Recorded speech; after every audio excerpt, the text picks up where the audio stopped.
Hey, good morning, fellas and ladies. Good morning. This is Spirit Journey. How you guys doing? Yes, yeah, you can see me today. Yeah, I'm in the living room right now. I slept outside and then sleep in my bedroom. And so I have my new little hoodie on. It's really nice. It's ultra soft. Yeah, good morning. Today is Sunday, beautiful Sunday. And the date is January 24. Hey, Camp. Yes, good morning. Today is January 24, 2021, and the time is about 5:05 in the morning. Hey, Sophia. Yes, the gang is here. Yes, the gang is here. Wonderful, wonderful. Yeah. Um, yeah, these glasses are my pinhole camera. I'm sorry, my pinhole glasses. Yeah. Um, they have little holes in it. Let me see if you can see it. Yeah. See that? These are called pinhole glasses. And so, yeah, I have two pair. Harley used them. These glasses will help me see when you text. The pinhole glasses, they work like magic. Oh, yes, I've seen those on Amazon. Yeah, they actually work, Sophia, my wise one. Yeah. Yeah, let me know if you can hear me, people. Is the audio okay? I did, I have the mic on and I have a slightly different setup today. Um, I have this device. It's an adapter, and it has. Oh, great, great. Excellent. Thank you, Sophia, for that. Yeah, I have a slightly different setup. I wanted to take the time today to do it right. Yeah, I learned that I have an adapter attached to this phone that I'm screening on, streaming on.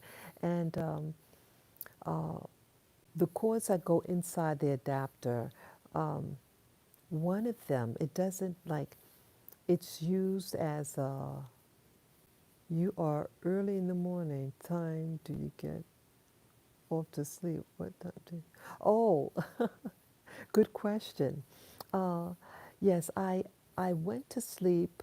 Well, I went to I have my studio. What do you call it? This is my monitor. Hope you saw that. Uh, my computer monitor. I was watching videos last night and I fell asleep. It could have been maybe 8 o'clock in the evening. When I go to bed, fall asleep early, I wake up early. So that's what happened. So I feel wide awake. But yeah, I went to bed. I fell asleep with the video on. I stayed out in the living room and I fell asleep. I have my little girl with me at the foot of my sofa. Yeah, but I have like an adapter on this phone, and it has two ports. One port for the mic, and the other port for the to charge the phone. So, because doing live streams use up a lot of energy, and the old cord that I used to charge the phone, it wasn't charging quick enough, and it would run out of juice. So I discovered that this other cord, uh, it charges quickly. So we shouldn't have any problems broadcasting. So great. I see we have people in the live stream. And yes, and I invite you all to, when you come on board, to press the like button. Yes, Camp, I used to be vegan. I used to be vegan. And I was vegan in 2015. I did it for um, 9 months, and I decided to stop because I was getting cramps in my leg, In hindsight now, what was going on was I was not hydrated enough, and it was during the hot weather, the hot season. I had gone to the park in the hot sun. I didn't have a hat on, and when I came back, it was a long walk. It's like 2 miles there and 2 miles back, and I walk everywhere. I love walking. And what happened?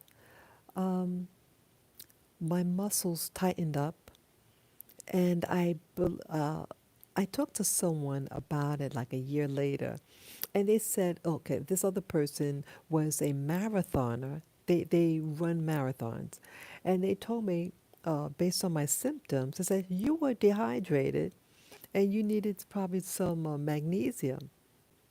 So, the condition lasted for a while. Yeah, and I was drinking water, but in the summer, and you're doing, going outside, walking 2 miles there and back, and you're not used to walking that far in one sitting, so I dehydrated. Yeah. So, so the point. Okay. So before I knew what was going on, and I did go to my doctor to make sure everything was okay. My doctor couldn't figure out what was the problem. So I said, just in case if it's because of veganism, my being a vegan, let me just change my diet. The problem did not resolve itself for quite a while.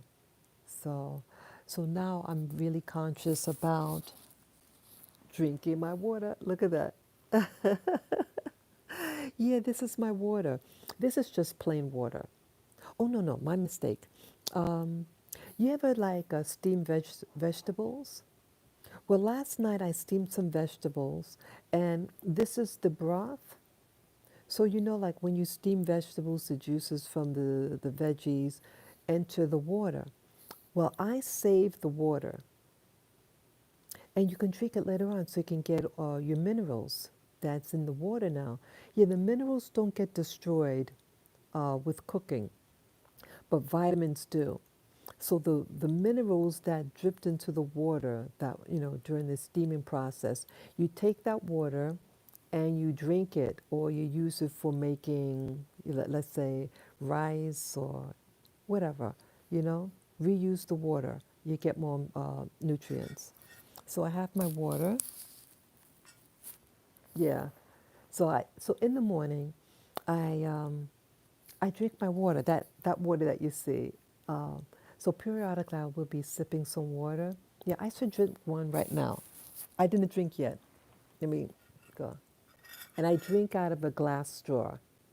I love everything glass. Yeah, glass gives a cleaner taste to whatever what you're drinking.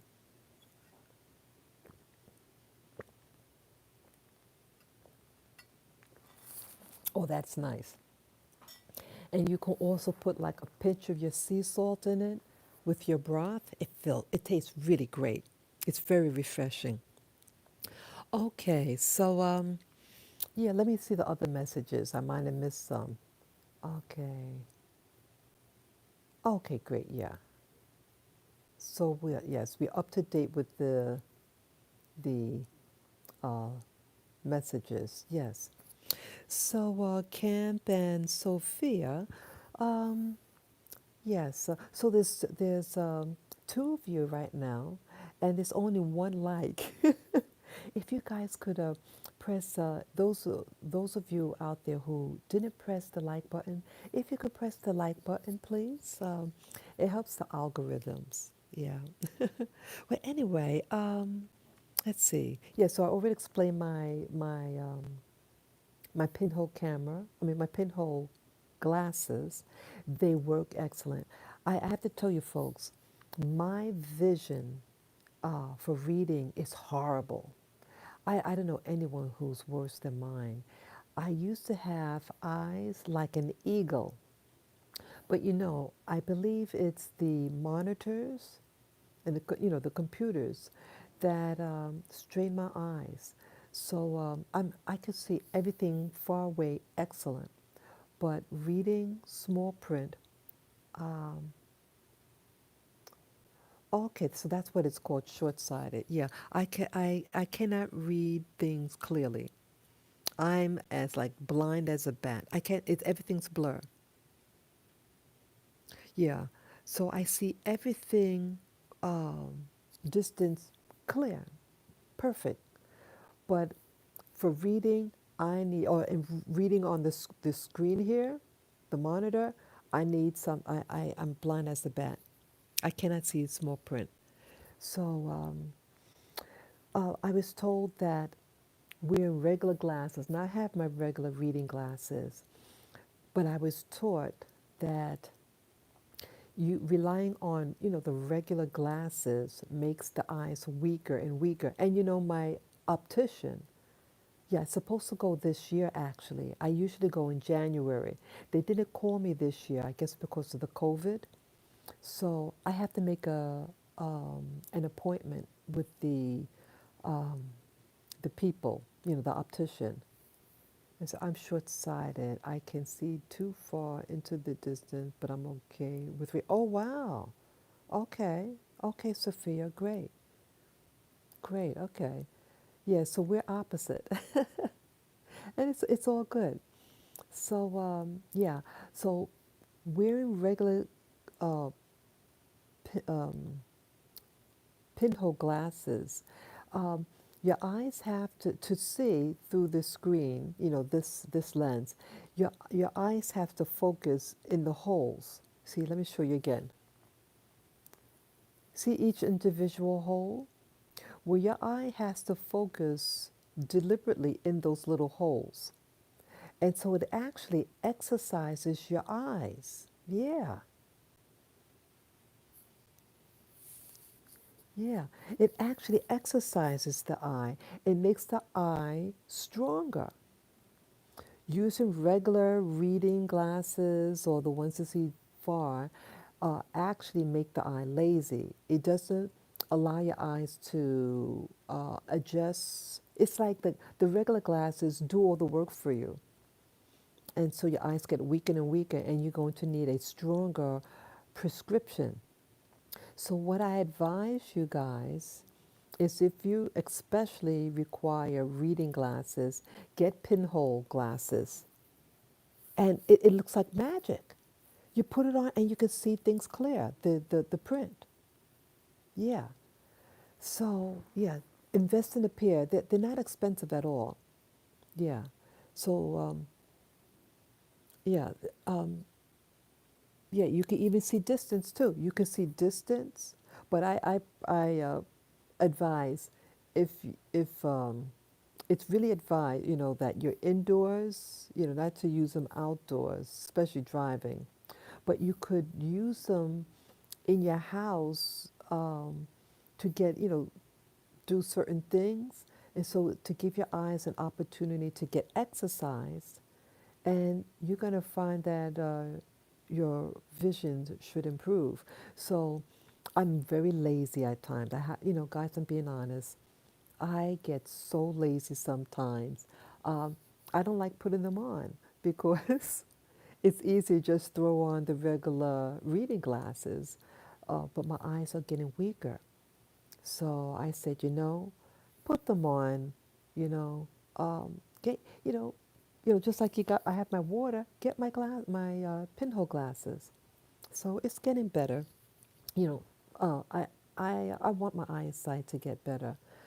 Um, so, what happened today now? Let me tell you. Yes, I want to talk about two things. I want to talk about the vision that I had this morning upon awakening and about text culture. And maybe you guys could help me regarding the text culture. Yeah, I'm relatively, new in the culture of texting. You know, I'm old school. I am. I'm being honest. Yeah. So maybe you guys could help me with regard to texting culture, the do's and the don't. Okay. So let me begin with the vision. Okay. Um, it yeah, this happened around 4 o'clock this morning, upon awakening, and I was dreaming just before, but I don't remember what I was dreaming. Then I awakened, and I kept my eyes closed, and just relaxed the body, and then I start to see images or like a video playing, and what I saw today, it began like a clean slate, it was a pale color screen, and then what's like an etching started to appear, like a drawing, and they were little. Imagine what what sliced bread look like. Like someone is drawing a picture of what a slice of bread looks like. Well, it looked like that, the actual shape. But imagine you have a whole series of them, um, tiny, tiny, tiny little pieces. What I describe as a sliced bread, you know, um, and they were micro in size. Let's say like a quarter of an inch big, and there were thousands of them. Some were pointing this direction, and some were pointing that direction. So they branched out, but the whole thing is filled to capacity, and it was um, like that it was like what do you call it? Like a blue, I think a cobalt blue color.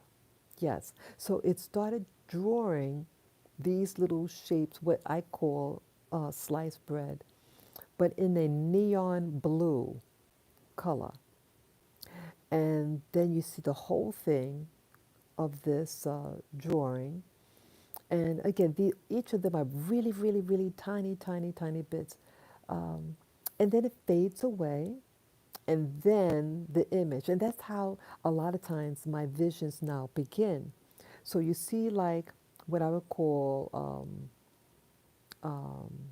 what do you call it?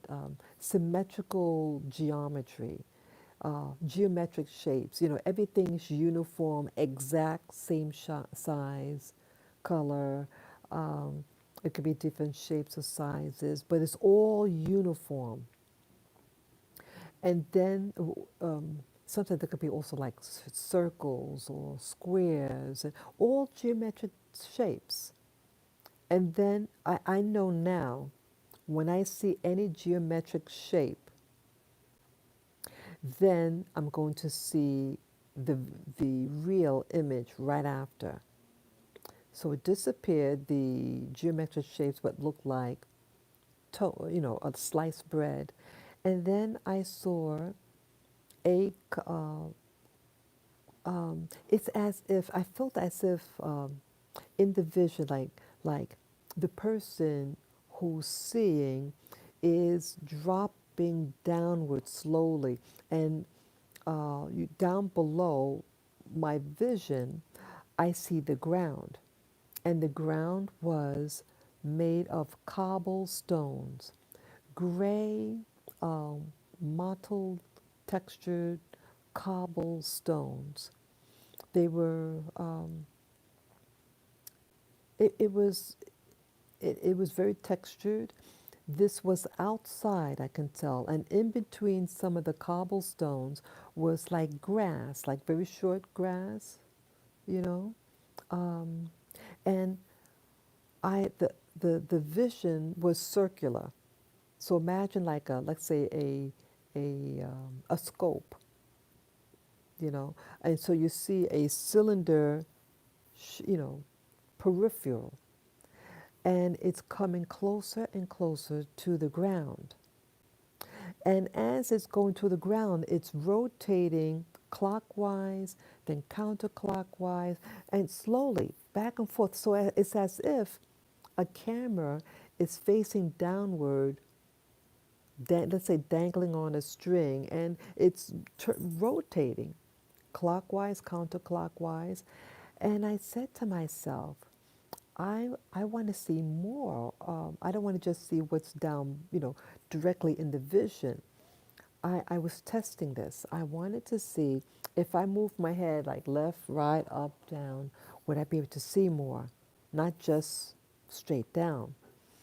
And I was able to see a little more, but again, it was getting hazy. Uh, the lighting is very poor. It's like, yeah, it's in a low lit um, environment, but it's outdoors. Um, and that's, let's see, yeah, that's all that I saw. Yeah, I couldn't really see more. Oh, I did see something more. Okay. So I see the ground and the cobblestones. And then the next thing I saw was I, it reminded me of, or looked something like this street where I live, this, this street in the city, right up the block from me. And I see a woman walking towards me. Uh, I did not recognize who she was. I couldn't see a lot of detail, but I see like the woman's coming towards my direction. She was wearing a skirt that was, covering the knees. It was a nice, loose-fitting skirt. Yeah, very nice, and some type of top. I believe the weather was warm because what she's wearing. It was daytime, and she was slender. I could not see her face or details of the face. But yeah, she had a youthful appearance, maybe someone in the 20s, 30s, or even 40s. Um, and then that was it. Everything disappeared. Yeah, so it was hard to see her. It was a low, dim lighting um, because I couldn't see. Um, and that's what I saw today. That's the vision that I saw. Um, I would like to see more vision. I would like to be able to control what I see um, because the lighting may not be good. I cannot interact with the environment. At least maybe I haven't really tried, but it's just something that you see. Sometimes I see it as if I'm there, I'm the participant. Other times it's like, um, it looks like a photo image of somebody, like a still photo. Yeah. There is a term for it when you, um, yeah, it's called uh, hypnocampic visions. Yeah, I checked online. Um, I typed in seeing visions in the daytime, something like that. And there is, and then this information popped out. Yeah, there's two things that can happen. There could be one of when you're awakening from a sleep, and the one when you're falling asleep. Before you fall asleep, you see something. Yeah, and they're two different terms, but mine was the one upon awakening and when you see something. That is called hypnocampic. So, but the videos that I found online regarding hypnocampic visions was a little different than my phenomena in that um, the hypnocampic um, is when you open your eyes after awakening from sleep and you see something. See, I'm not opening my eyes. My eyes are kept closed. So I don't really know whether what I'm experiencing is um, really a hypnocampic vision. Because when I open my eyes, I don't see, I just see my environment. I don't see anything contrary. It's only with closed eyes do I see it. Yeah, and so I can open my eyes at any time and just see my my actual environment. Okay, so that's that. Let's see what else. So, does anyone have any questions regarding the things that I see? And have you guys ever tried it? Yeah, I advise you all to try it. When you wake up in the morning, consciously tell yourself that you're going to keep your eyes closed and just relax, and you too may see something. With me, it started with, yeah, I think the first thing that I ever saw, the first time that it happened to me upon awakening, I saw a garden outside. Yeah, like these, it looked like vegetables, a vegetable garden. And that was in 2017. And then prior to that, like when I used to do just regular meditation, like you're sitting at a table and your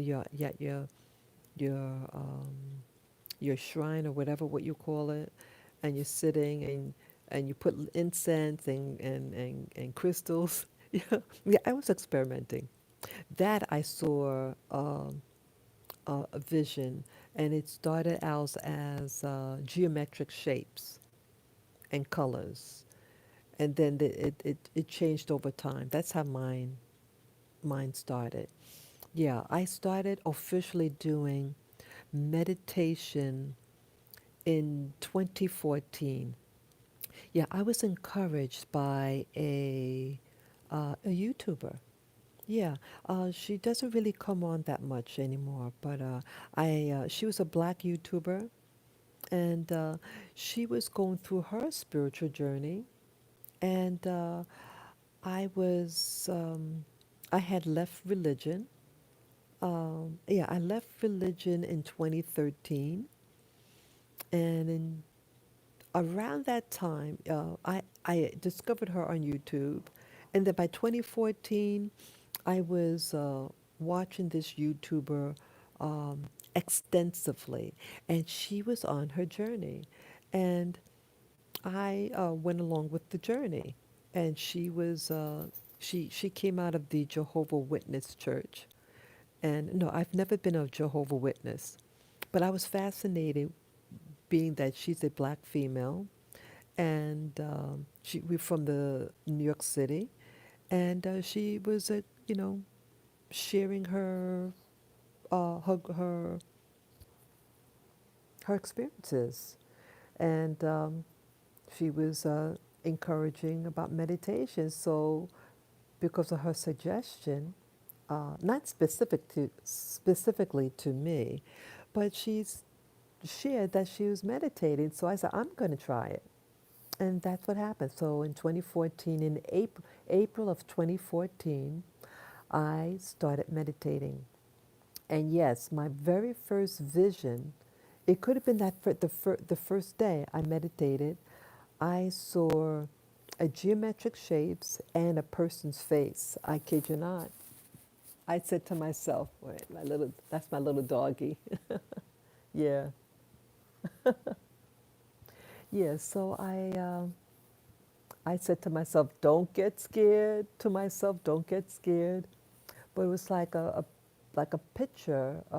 I just saw from from the chest up, a man's face. I didn't know who the guy was. To me, he looked like it was a Caucasian, and it looked like a man. My impression was it was someone from the 1800s or the early 1900s. It was just an impression I got. Yeah, clean shaven, dark hair, very angular features. He had a very formal look. So, yeah, and so that's what I saw. So that was my first time.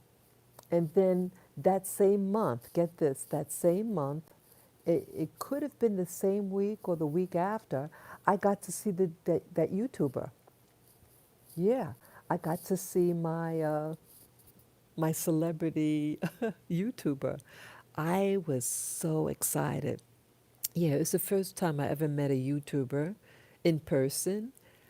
She's from New York, and she was visiting her family to New York City. Yeah, yeah, I followed her for like a year at that time. So this is 2014, April. She wrote a book, and I had purchased her book December 3rd. Let's see, yeah, December 13. I mean December 2013. Oh, what year? Yeah, December 2013. And it was just before my birthday. I ordered her book. I got it just before my birthday. And um, yeah, I share about her book on my channel. Um, and then she was coming to town. And she was to give me an updated book. Yeah, so we met up with her family at a Starbucks, and it was fantastic. I had a fantastic time meeting her, her children, and her husband. Yeah, and so she doesn't really come out now. She does what do you call it? Astrology, and yeah, she really doesn't come on anymore. But yeah, so we're both on different paths right now, you know. But I'm happy for her. Yeah, it's been wow.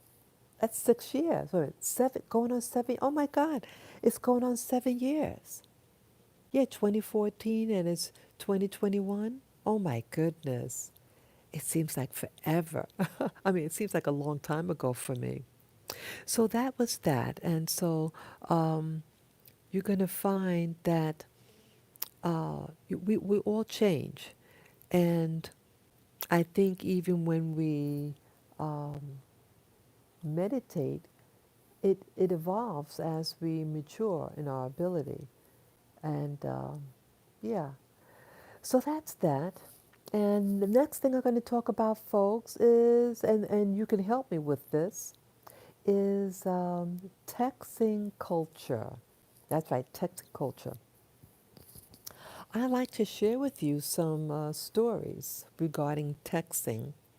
Um, I'm considered old school. You know, I still have a house phone. Yes, I have a house phone. And what I'm using now is my cell phone. This is an iPhone that I use.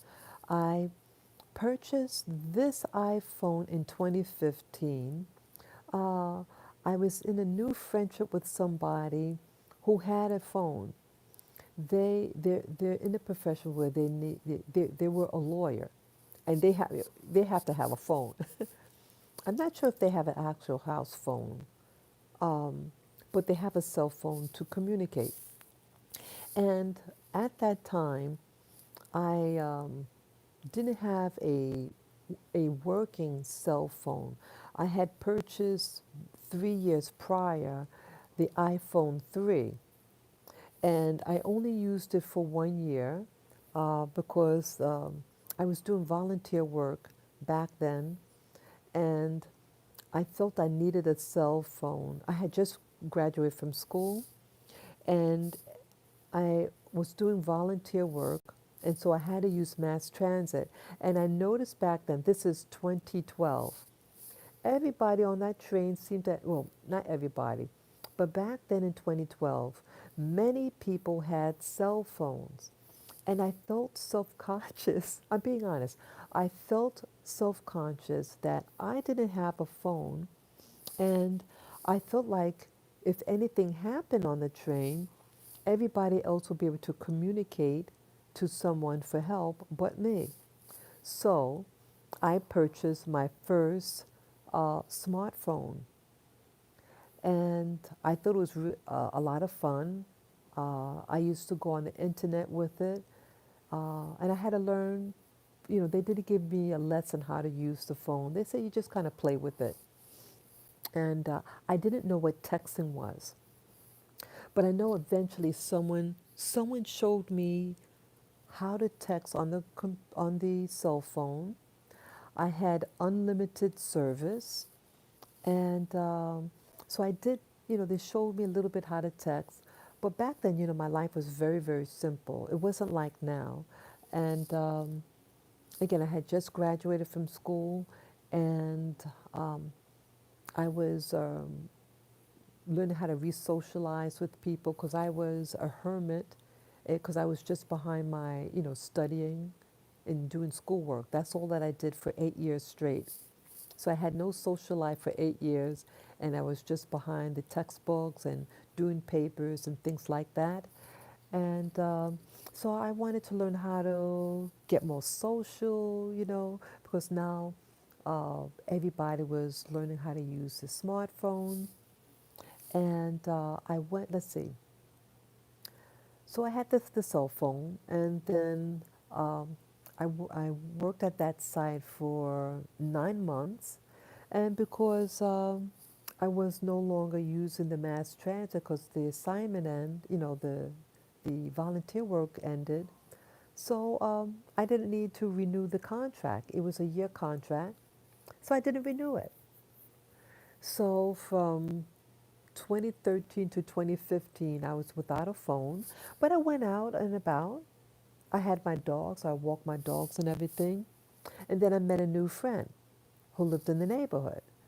And she had her own business. She was a lawyer, and um, she had her cell phone, this big ass, this big cell phone.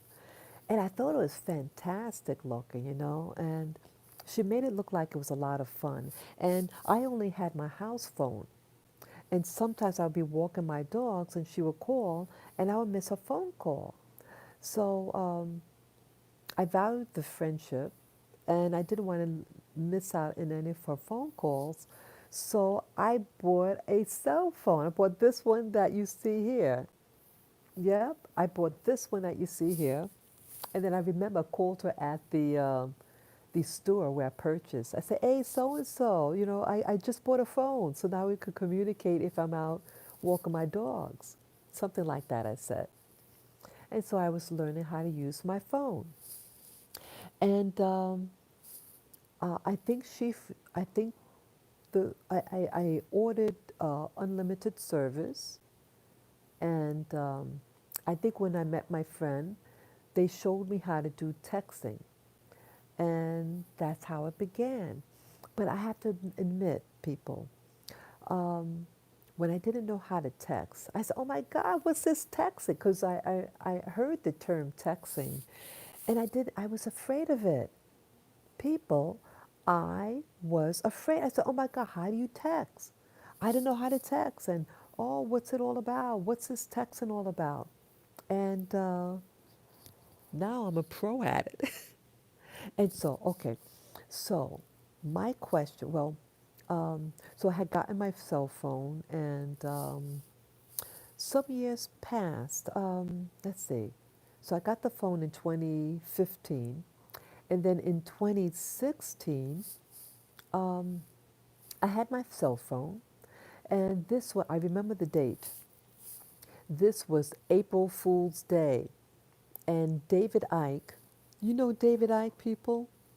He's a researcher. He researches, some people call it conspiracy theories, okay, but he's a researcher of truth. And I went to the bookstore. Yeah, okay, Sophia. Yeah, so um, the name of that book was Everything You Need to Know But Are Afraid to Ask, something like that. Everything You Need to Know. That one that came out in 2016. Yeah, it came out April 1st. And I bought a whole slew of books, and then I went to the park right nearby. And guess what happened? Yeah, I was about to, this is in Bryant Park in New York City, and I'm about to sit down at a cafe style table out under the trees and everything. It was a really nice park. And I noticed a man, a young man at that, staring at me. He might have been maybe 30, 40 feet away from me on the opposite side of the lawn. And so I was kind of flattered, I guess I was flirting a little bit, you know. I made, I gave a look like, um, I know that you're watching me, but I don't care type of look. So I sit down and went in my bag to look at the books I just purchased. And then I look up and the guy is standing right next to me. Yes, guys, yes. Yeah, that young dude came up and stood right next to me. And this is the weird part. This story is a little, has a lot of turns in it. But anyway, so he's standing next to me and he says, "Oh, could you watch this for me? I have to go to the bathroom." So I'm thinking, I don't know who this dude is. So I said, I don't feel, I was like hesitant. Then he says, "Oh, there's nothing bad inside." And he showed me, it's like a dark plastic bag, that like when you go to a store to purchase a little something and then they'll give you a little bag to shove it in. And it had like paper or something in it. I said, no. I said, "Hey, take it with you. Be a man, take it with, sometimes I said, take it with you and go to the bathroom. You don't need me for that, be brave." Something like that, I said. So he says, "Well, I'm afraid that, someone might take my chair, So I said, "Oh, I'll put my shoe," because I had my shoes off. I said, "I'll put my shoes right on top of this chair, and so no one will take your chair." Something like that, I said. So he leaves. And I think maybe close to an hour later, he comes back. Then he says, "Hey, what are you reading?" So I didn't want to hide the fact that I like David Icke. So I said, "Oh, these are some of my books." And then I just said, just started chatting. He said, "Hey, could I sit down?" So I said, "Sure." So it was a great conversation. We talked. He was a genetic researcher. He was younger, right? He was 35 or 36 years old. And folks, I'm in my 50s, okay? I turned 58 last year, last December. So I was, let's see, 50, let's see, um, I was 52. I was 52 and he's 36. Yeah, he was a young, good looking dude.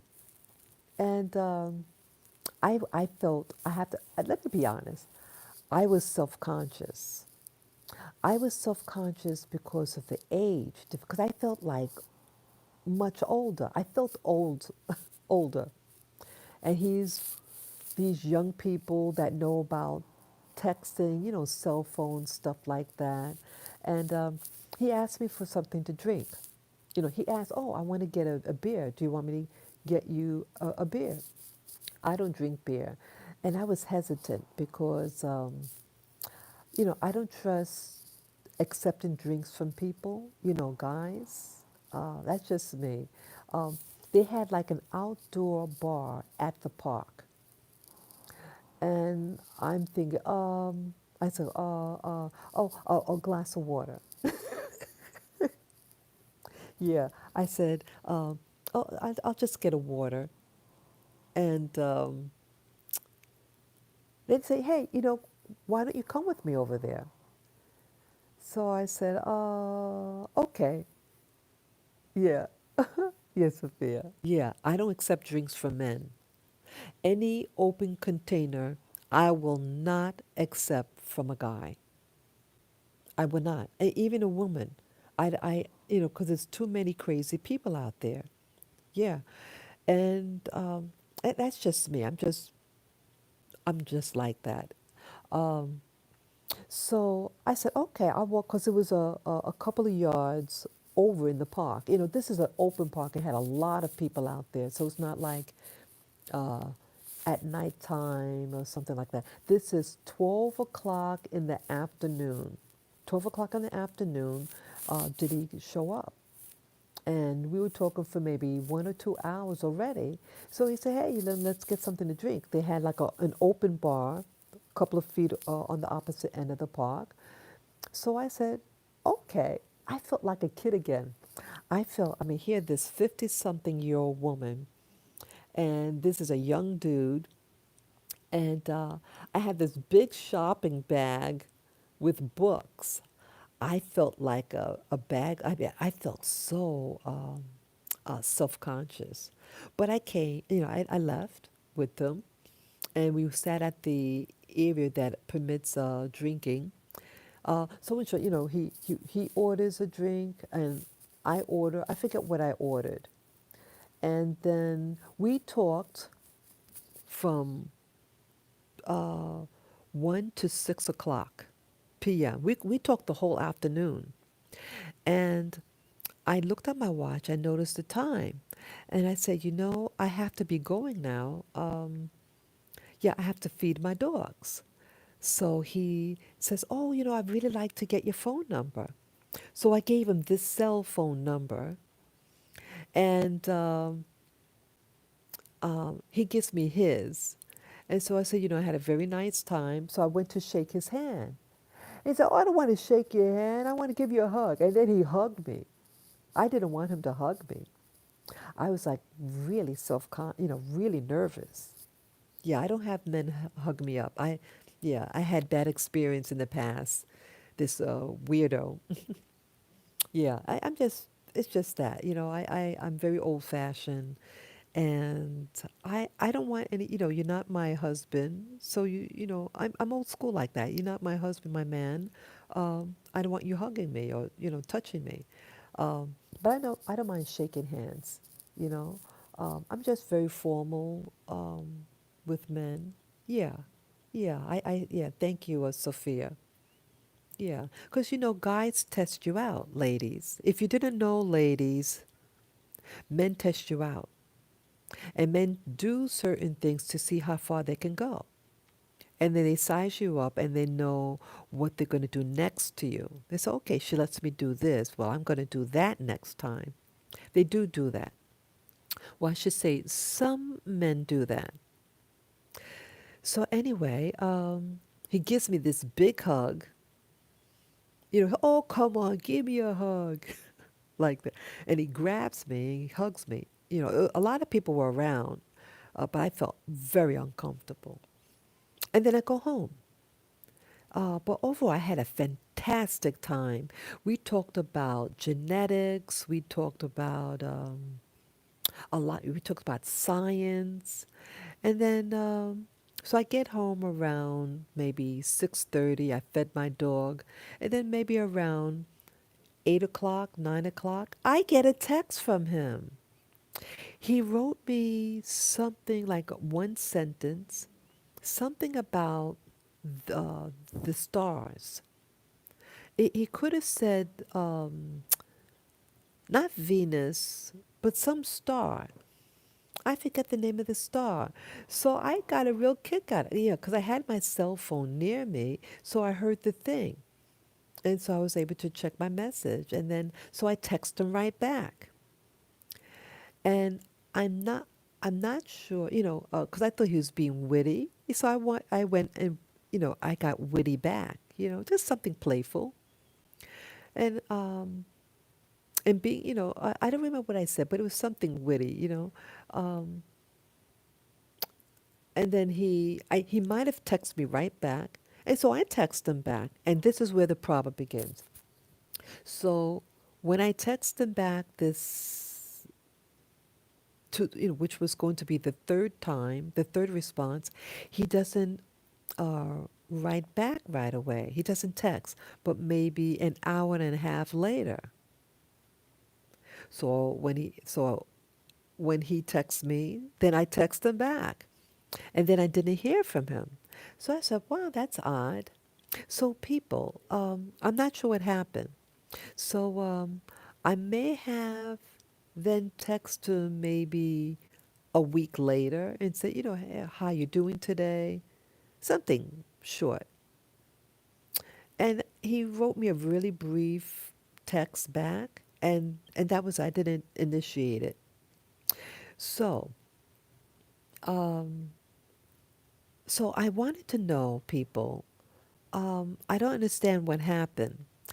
Um, why? What happened? What is the protocol with texting? See, I also know how to type. See, that's my background also. I know a keyboard. I know how to type. And so for me, texting is easy because I used to be a typist. And so for me, to type is nothing. Um, One person told me that, you don't write like a whole essay. So I just wrote something brief. I assumed, see, I gave the guy my cell phone. So he texted me. And so if he didn't want to text, he could have easily just phoned me. Um, and I thought that the culture was, I'm new at this. I'm new at texting, the culture of texting.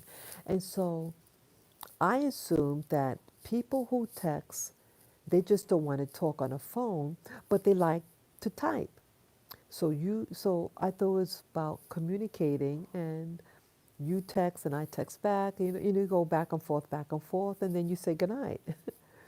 So, what is the correct protocol for texting and communicating? I also asked this question, people, because I met a new person, a neighbor of mine, and I notice now with texting. Now I have family too, and sometimes I text them also, and sometimes you may not get a response back until it could be days later. Sometimes what happens, according to the other person, they didn't get my text and it comes late. Yeah. So that's what they said. That they said I didn't get your text, and then boom, the text came later. And so they told me, "Hey, your text just came. It's just coming now." So there can be. I see that texting can cause miscommunication. So even though you might text someone right away, they may not receive it. And so the other party thinks that you just didn't answer back, and they might think you're upset with them. And it's not the case. And that also happened recently. I have a neighbor, and I text them that I had a nice time. We had gone out for the first time, and they res- um, I think they responded, and then I might have said something else, but they didn't respond. Oh, also, this other person, this neighbor of mine, had texted me over the weekend. This weekend, they text me, but I didn't get it. I mean, my phone was off. Okay, my phone might have been off or was in another room, and that was on a Saturday. And then, but I got the message on Monday. So I my phone might have been off that whole time, and yeah, I might not have gone out. And so when I turned on my phone on Monday, I noticed that she had left a message. She had left two identical messages because I didn't respond. So I responded back. And I saw the person yesterday, and the person brought it up. Says, "Hey, I did text you, and I didn't get a response." Then I said, "Oh yeah, yeah." I said, "Look, yeah, you called me text me over the weekend, and my cell phone was off, and I don't use my phone as a major communication, for calling people. I actually have a house phone, and so." It's just me here. And so when I turn off my phone, I'm assuming that if someone needs to talk, it's just me. I'm just used to, being by myself, and I'm not. I don't rely on my phone that someone's going to communicate with me through cell phone or text. So people, how do you communicate with your friend. That's how you have a buddy.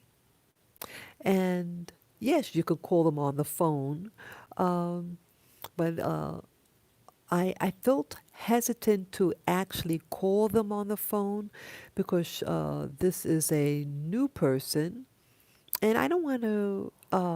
I think I'm actually a little shy. Like, I don't want to. Let's say they were sleeping, and my calling might wake them up. So I thought it was safer to text a little hello, I got home and everything okay, something like that. Um, and if they want to talk, let's say they get the text and they say, hey, could I call instead? Say, sure, sure, call. So that's my understanding. So, what is the culture for texting?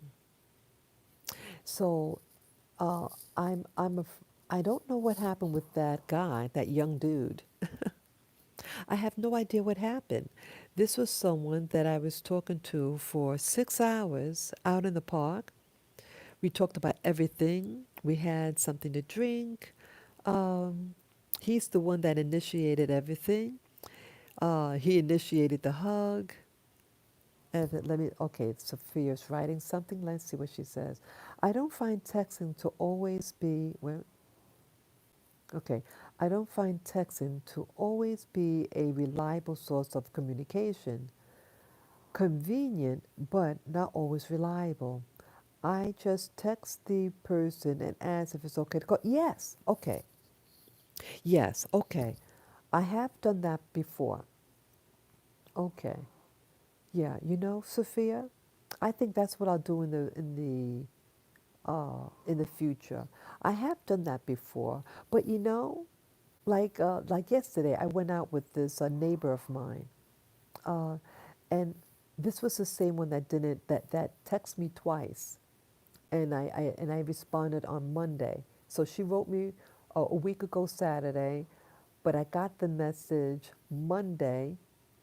Okay, so yesterday I texted her because I wanted to go out and meet her. Um, so I text her, and she eventually texts back. So so the last text I gave, um, I asked her, "Hey, is it okay to I have to return such and such to you, and I like to see you anyhow. Is it okay to come by?" But she didn't respond until an hour and a half later. So sometimes, like, she explained that um, she had thought I was finished texting, and she went in the next room. And when she came back and realized that I had text, so then she responded. So what I see with this text culture is that when you're going to walk away or shut your phone off, tell them, okay, I'm going to go now. Goodbye. I'll call you or I'll text you later.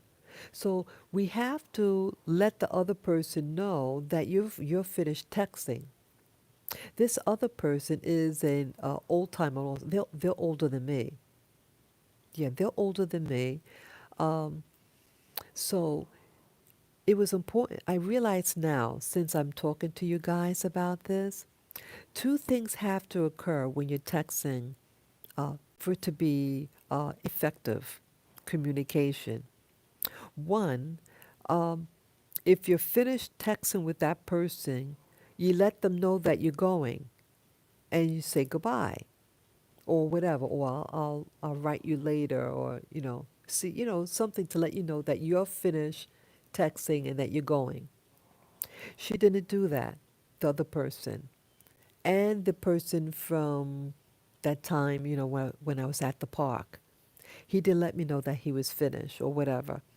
So we have to make sure, people, with this modern communication, that you have to let you have to let your intentions known.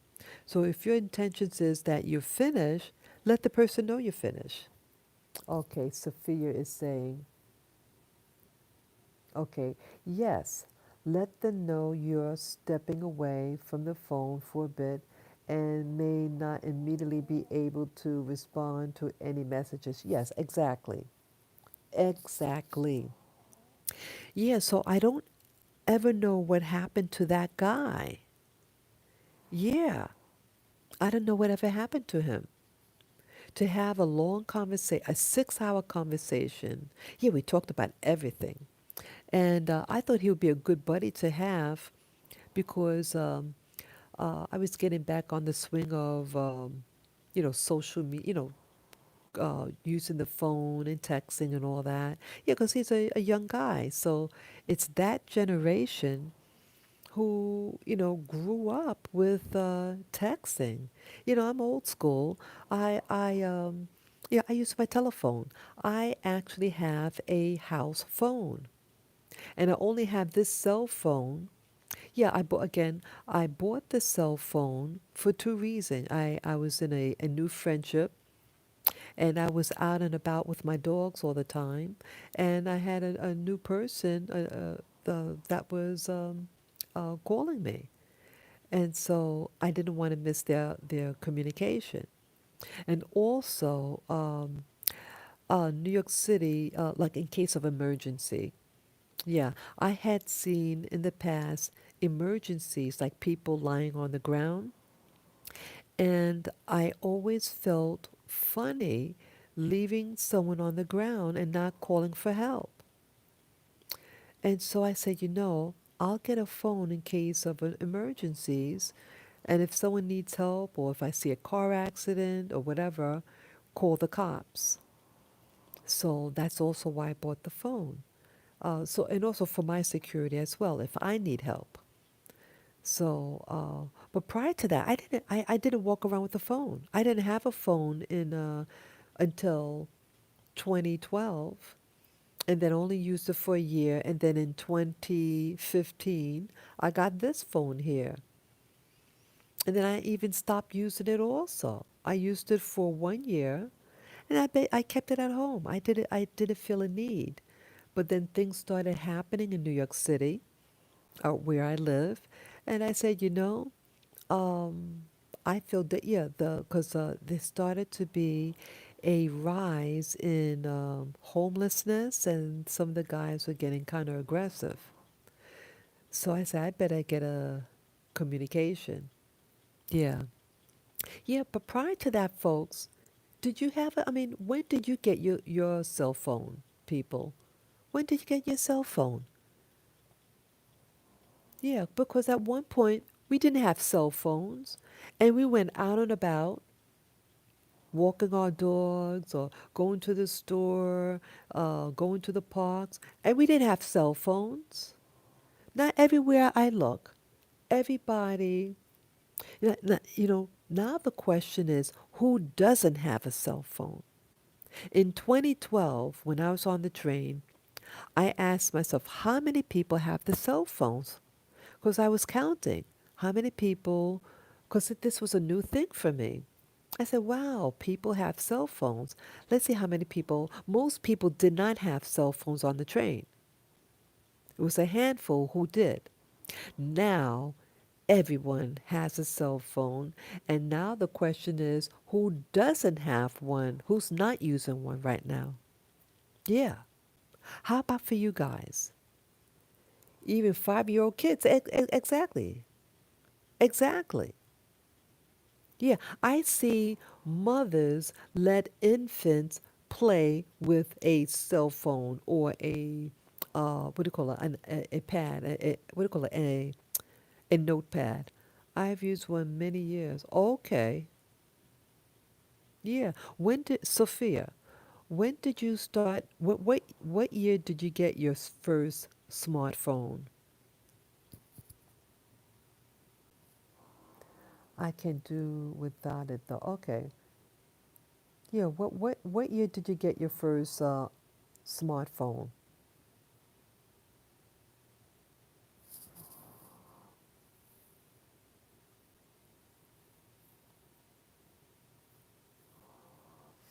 Yeah, people, I see we have a few people out there. Yeah, let me know. What year did you get your first cell phone? You know, like your smartphone that you can see people, you can text and all that stuff. Yeah, what year did you get yours? And how did you feel in the process of texting? Did you go to a school to learn how to use your phone? Where did you learn how to use your phone? I used to be afraid of the phone. I was afraid. I said when I bought it, I said, "Oh my God, I don't know how to use it. I don't really know how to." It was so big. It seemed so foreign to me. The smartphone. And then they said, the store person said, "Oh, you just kind of play with it when you get at home. This is how you turn it on. And you you know, just go with it." Okay. Okay. Sophia is saying, "I can't recall. Seems so long ago. Going off head. It may be at least, wow, 15 years. I taught myself by playing around with the feature." Yeah, okay. So it's like me. I was just playing around with the features. Okay. 15 years. Wow. Okay, so I got my first um, smartphone, as I said. It was June of 2012. Yeah, June of 2012. I had just graduated in May, and I was doing the volunteer work.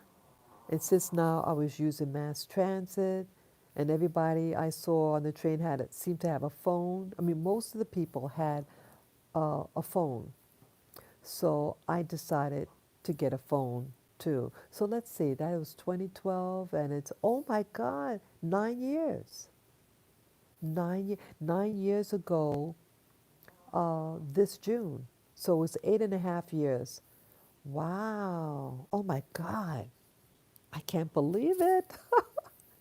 Yeah. But yeah, but prior to that, my first cell phone, yes, it does. Wow, it's 8.5 years for me.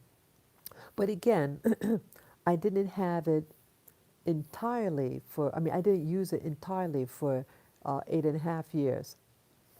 The first cell phone in 2012, I used for 1 year, and then I didn't, 1 year or 1.5 years, and then I didn't use it anymore. And I just put it in my drawer. And because now I wasn't doing the volunteer work and I was staying at home.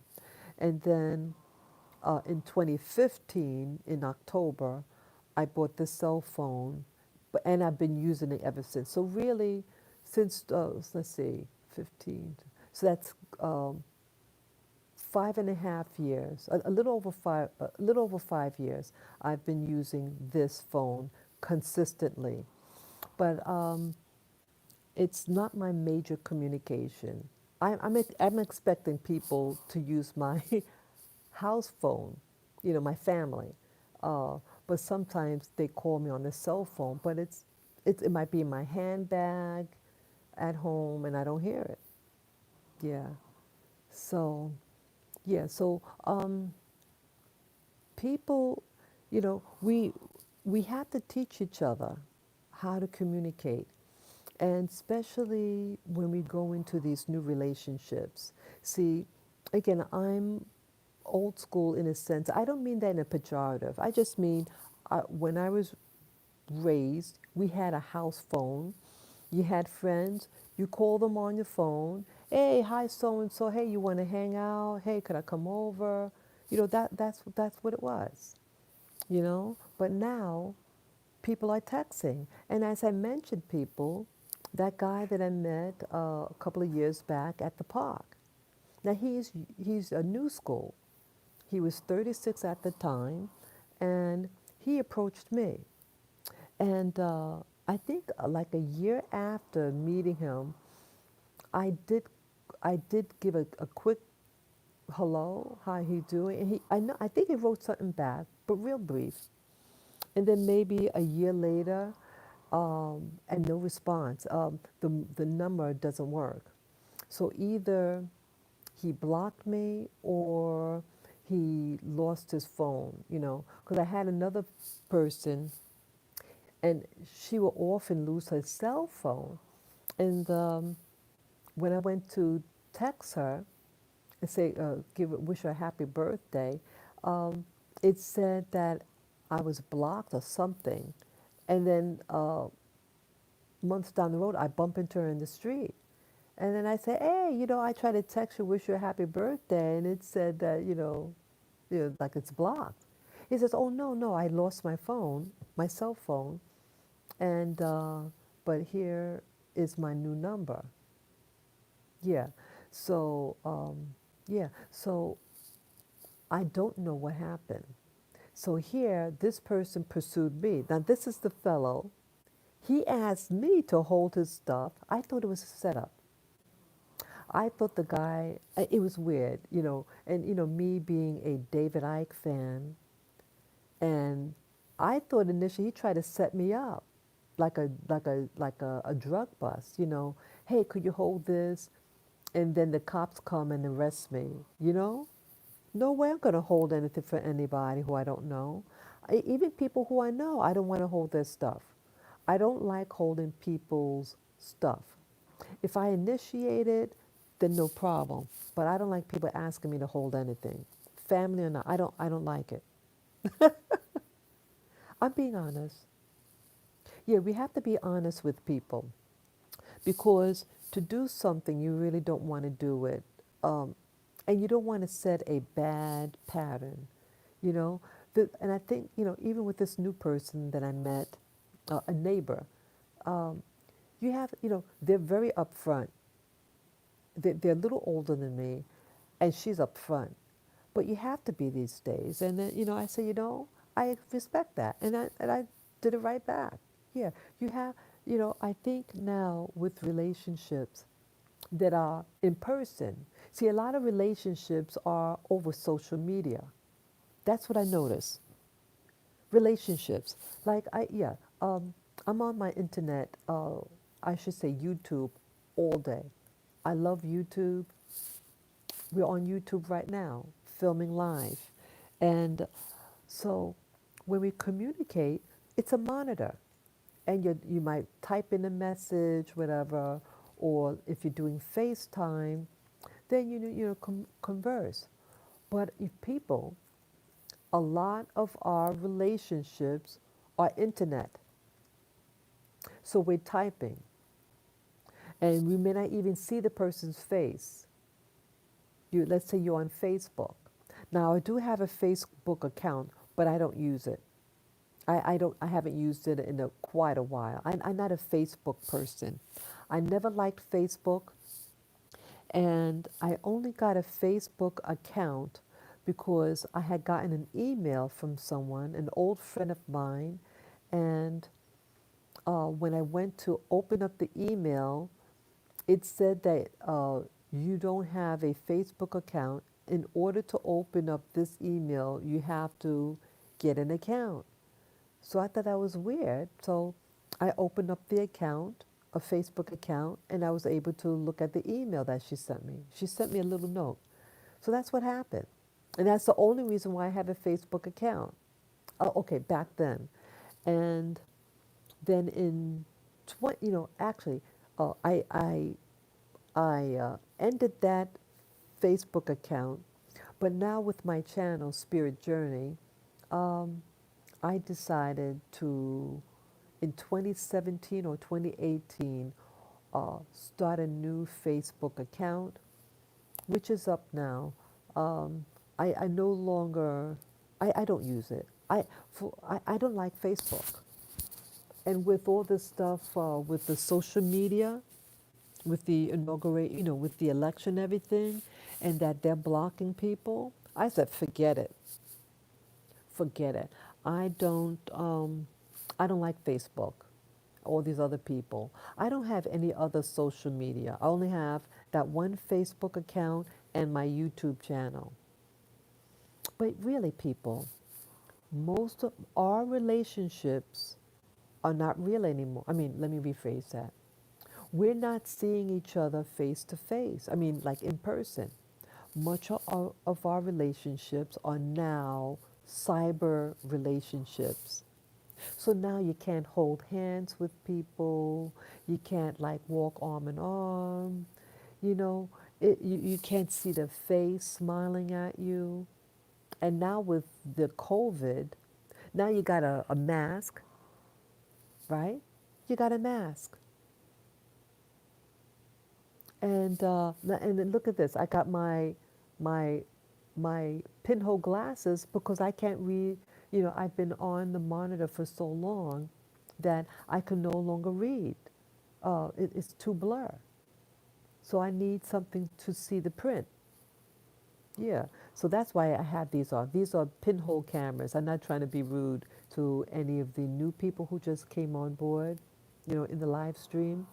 Yeah, these are pinhole lenses, and see that, see that, and it it exercises your eyes. Yeah, so my eyes aren't drunk. Yeah, I don't do drugs. Yeah, I don't do drugs or anything like that. So that's what these are. Yeah. So yes. So what's happening now is this COVID, in my opinion, yes, I am a conspiracy theorist. I should say I'm a truther. And I like to call things as I perceive it is. And I believe the COVID is a front. Yes, there are people getting sick, and yes, there are people dying, but people died the year before, and the year before, and the year before from the same condition. What's happening is just a cold and a flu, and yet we have a growing uh, elderly population, and they get sick. But see, they take what always existed and they put a new name to it, and now they want to make you think it's something new that's killing people. No. If you look at the statistics, the number of people who died from a cold and flu is the same. There's no pandemic. There is no pandemic. There's some countries that have zero deaths from COVID in Asia. And did you know China has less deaths of COVID than here? So, how could communist China do better than here? It is because they're about changing society. They are implementing a new world system of control. So they scare you at first. When you get scared, then they can easily control you because when you're afraid, you can't think, and so they set up regulations against you. So they say, you got to go wear a mask. Oh, you can't go outside. What happens when you can't go outside? You can't socialize with people. You can't get sunlight, okay? You need sunlight because you need to make vitamin D. You wearing a mask all day? I was told that if you wear your mask 2 hours straight, you start to get, um, your brain cells start to get damaged. Yes, and it's irreplaceable. Okay, so they know that, and it builds up dead brain cells in your head, and it builds up CO2 levels in your blood, and that causes a panic response in your body, stress levels. So it raises your cortisol levels and your adrenaline because your body thinks that it's dying because you're not getting oxygen. So a stress response happens to help you breathe faster to try to get oxygen. They didn't tell you that. They're not going to tell you that.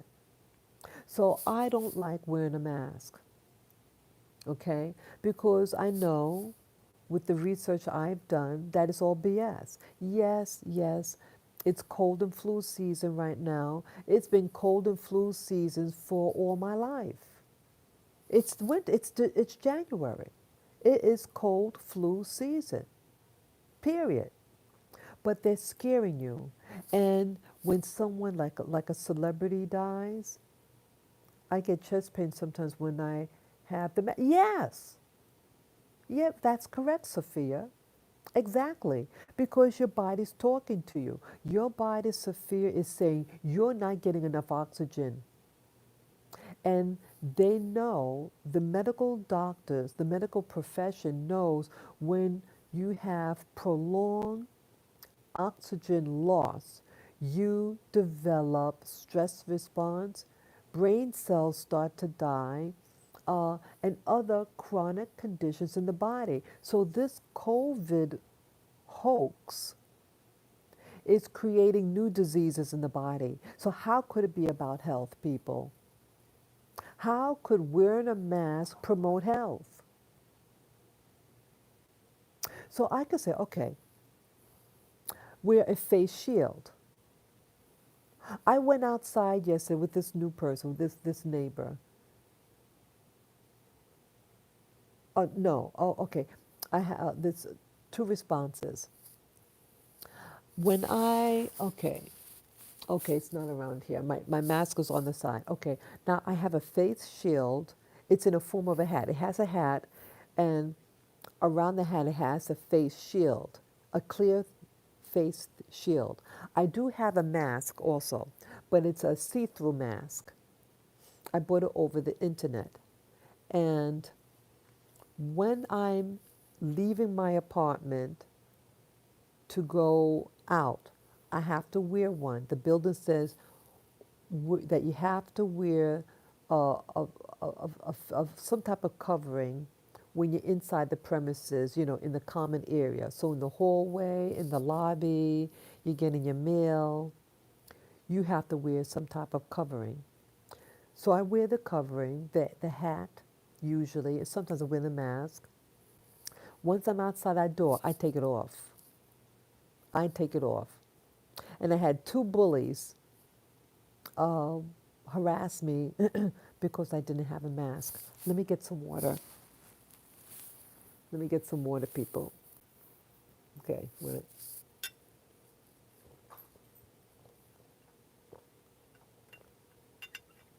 Yeah, I just gotta. See, I come prepared. Yeah, I needed to get some water. So, yeah, so when I go outside, I pull off my face, my mask or my face shield. I went to a store yesterday with this neighbor of mine, a new person. We just learning about each other. Um, and the guy lets me in the store. The person I'm with has a face mask on. I had on a face shield.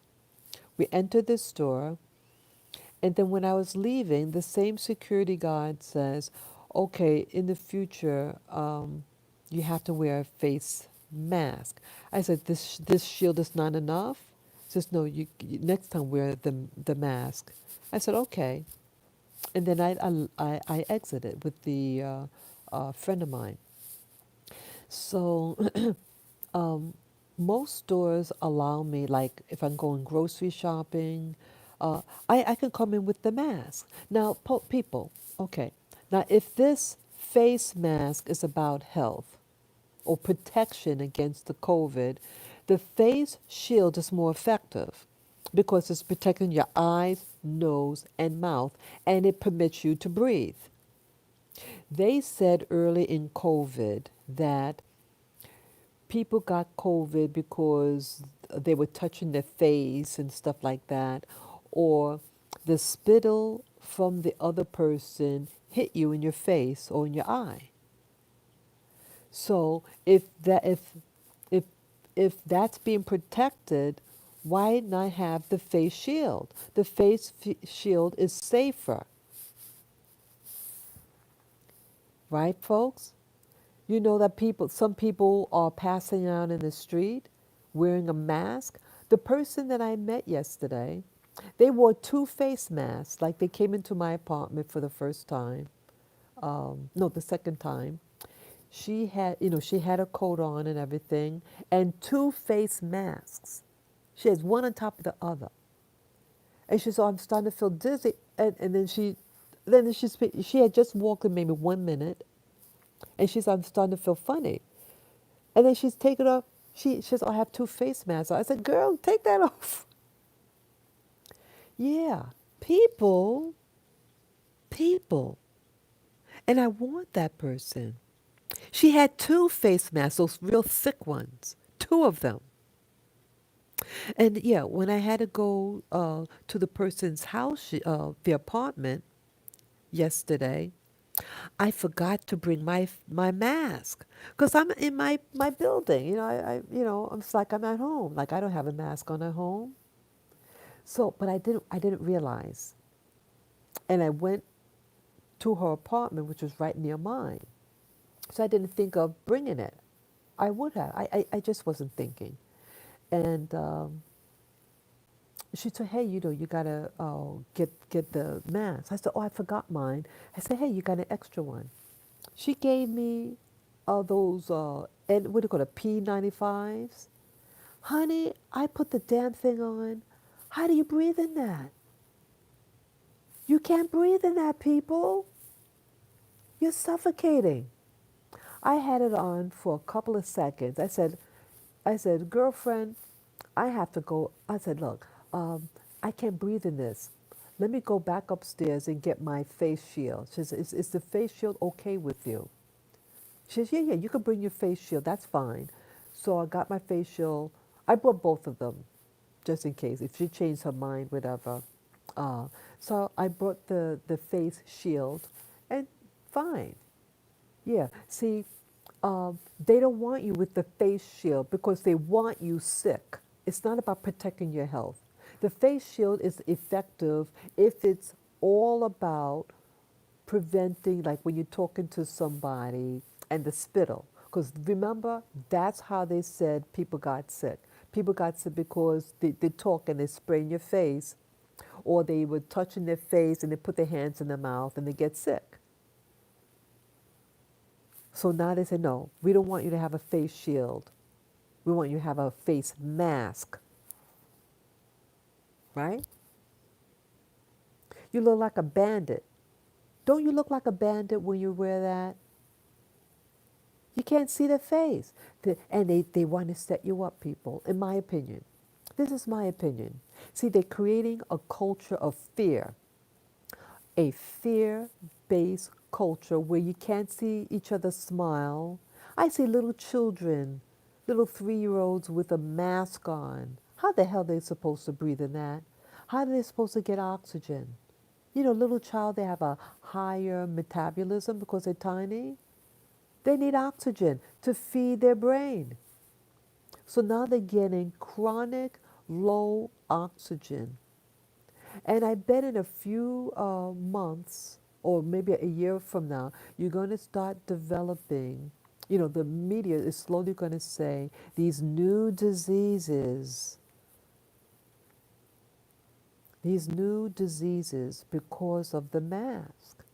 The mask causes disease. So why the hell do I want to put a mask on for my health? Because they want to control you. They want to hurt your body. They want you sick and they want you dead. It's not about health. It's never been about health. It's about control and fear. And wearing a mask puts people at fear. Yeah, yes, Sophia, that's right. They want to put the whole environment on fear and a lockdown. This is going to be a lockdown city. That's what's happening. So they don't want people to meet their friends. They don't want you to see a smiley face. When you don't see a smiley face, um, it's our means of communicating. I'm even seeing people with devil masks. Yeah, they have like the thing mask and it has like a devil face. What are you communicating with that person? People, people, what are you doing? These are these young guys that are doing that. Or they have this weird other weird face. It's freaky. Don't you think you communicate by your face? Verbal and nonverbal communication? Hello, what are you now non-verbally communicating when you have a devil face? They have a picture of a devil at the mouth or a demon.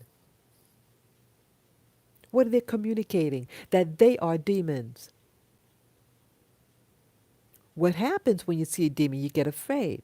See, they want you afraid, people. They want you afraid. I don't want to be afraid anymore. Yeah, I was raised in fear growing up. I was. And this is part of my spiritual journey to overcome those obstacles and understanding why I was afraid. That sometimes you have to face your fear.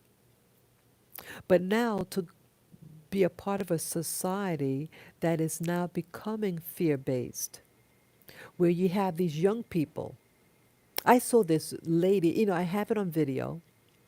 I did I was walking with my body cam on, and I was in a park, and I had no one around me.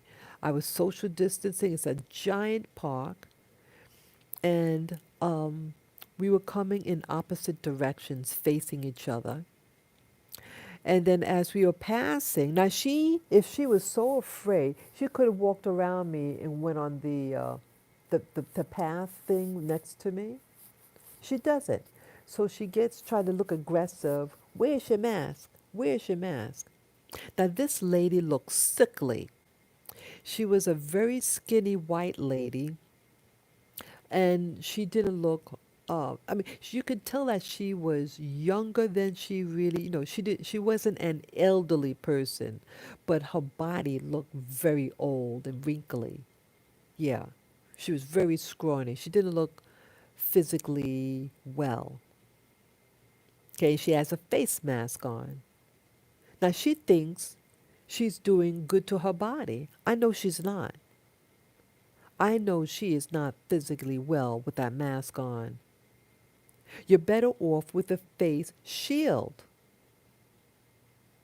And if you're immunosuppressant, having a face mask is the dumbest thing to use because chronic low oxygen um, weakens your immune system. Now, if you're immunodeficient or compromised, you better do things that promote the building up of your immune system. That's what you better do. That's what you need to do. So with me, I take supplements. I take my zinc tablets. I take my um, oregano oil under the tongue. I take my vitamin D3 drops under the tongue. I take my multivitamin minerals. Um, I'm a plant-based diet, but I also eat eggs, cheese. Um, I eat chicken. I try not eating any processed food. I make my food from scratch. Uh, Once in a while, I do like pizza. I had pizza last week. So, but overall, my diet is I make my food. I cook my own food. Um, I try to avoid all processed foods. Um, I eat grain, if I eat rice, I eat brown rice. Do you eat fish? Yeah, I would eat fish. I don't buy fish a lot, Sophia. I don't eat fish a lot, but yeah, I'll eat. I like salmon. I love salmon. It's really nice. Um, yeah, I eat salmon once in a while, but not often. Yeah, and I think I don't eat a lot of fish because of the mercury. See, a lot of fish, like you go to those sushi places, people, just because the place looks fancy, it has mercury in it. Yeah, I saw a report on it over the internet a couple of years ago, and it was testing the different sushi places and their and mercury, and they all have mercury. And you have people that eat a lot of it, they have to detox. Mercury will age you. Yeah, sorry, mercury is not good for you. It's not. So you have to be careful, people. See, they bring it up a culture. See, they're creating a culture in these new cities. And these culture really promotes ill at ease. I first went to a sushi place. Wow, I eat a lot of fish. Yeah, yeah. Some fish, like the sushi, they have mercury in it. Mostly wild. Yeah, that's the way to go. Yeah, yeah, yeah. If I was to eat fish, I eat wild fish. I don't eat fish from what do you call it? Farmed fish. Avoid farmed fish because they put the chemicals in the water and the fish are all close together. Yeah, it's filled with these toxins in it. Avoid farmed fish, even though it's less expensive, but it's your body absorbs all that chemicals. So if I am going to eat fish, it's wild fish, just like what you said, Sophia. Yeah, like wild salmon. You know, yeah, the fish that has the oils. But be careful. The fish has mercury in it. Um, but the wild fish is better than the farmed. Um, what else now? Um, yeah, so they're creating a culture of fear, and they want you disconnected. They're developing what I call a cyber reality. There's a movie that it was virtual reality. It was a virtual reality society. I have the movie. I don't remember the name, but it was about technology and how people are getting disconnected from one another. And people were getting stressed. And in order for them to cope, get this in the movie. Um, the man, you have what they call drug dens. People go in a house to do dope. Well, in the future, according to this movie, they have people who do virtual reality drugging. They have an IV in their arm to feed them water or whatever, and I guess a drug of choice, and they have the virtual reality goggles on. So they totally are escaping through a virtual reality game to cope. And they have an IV in their arm so they could continually live a life of virtual reality. And you see the guy looking like a drug addict. You know how the drug addicts, how they stand, what they call nodding out. Do you know that expression, nodding out, people? Yeah. So that's what the guy looked like he was doing, nodding out with an IV uh, saline bag attached to him so he doesn't have to leave the den so he can forever be escaping through virtual reality. I have right over there, I have a what do you call it, virtual reality glasses. I have the whole setup over there. Yeah, I have a separate workstation just for virtual reality games. And I hardly use it. I have an aversion to it. Um, One thing is it has the LED lights in it. I mean, it doesn't, my eyes aren't hurting when I use it, but I learned that those are um, LED lights. LED lights have the blue lights in it and they ruin your eyes.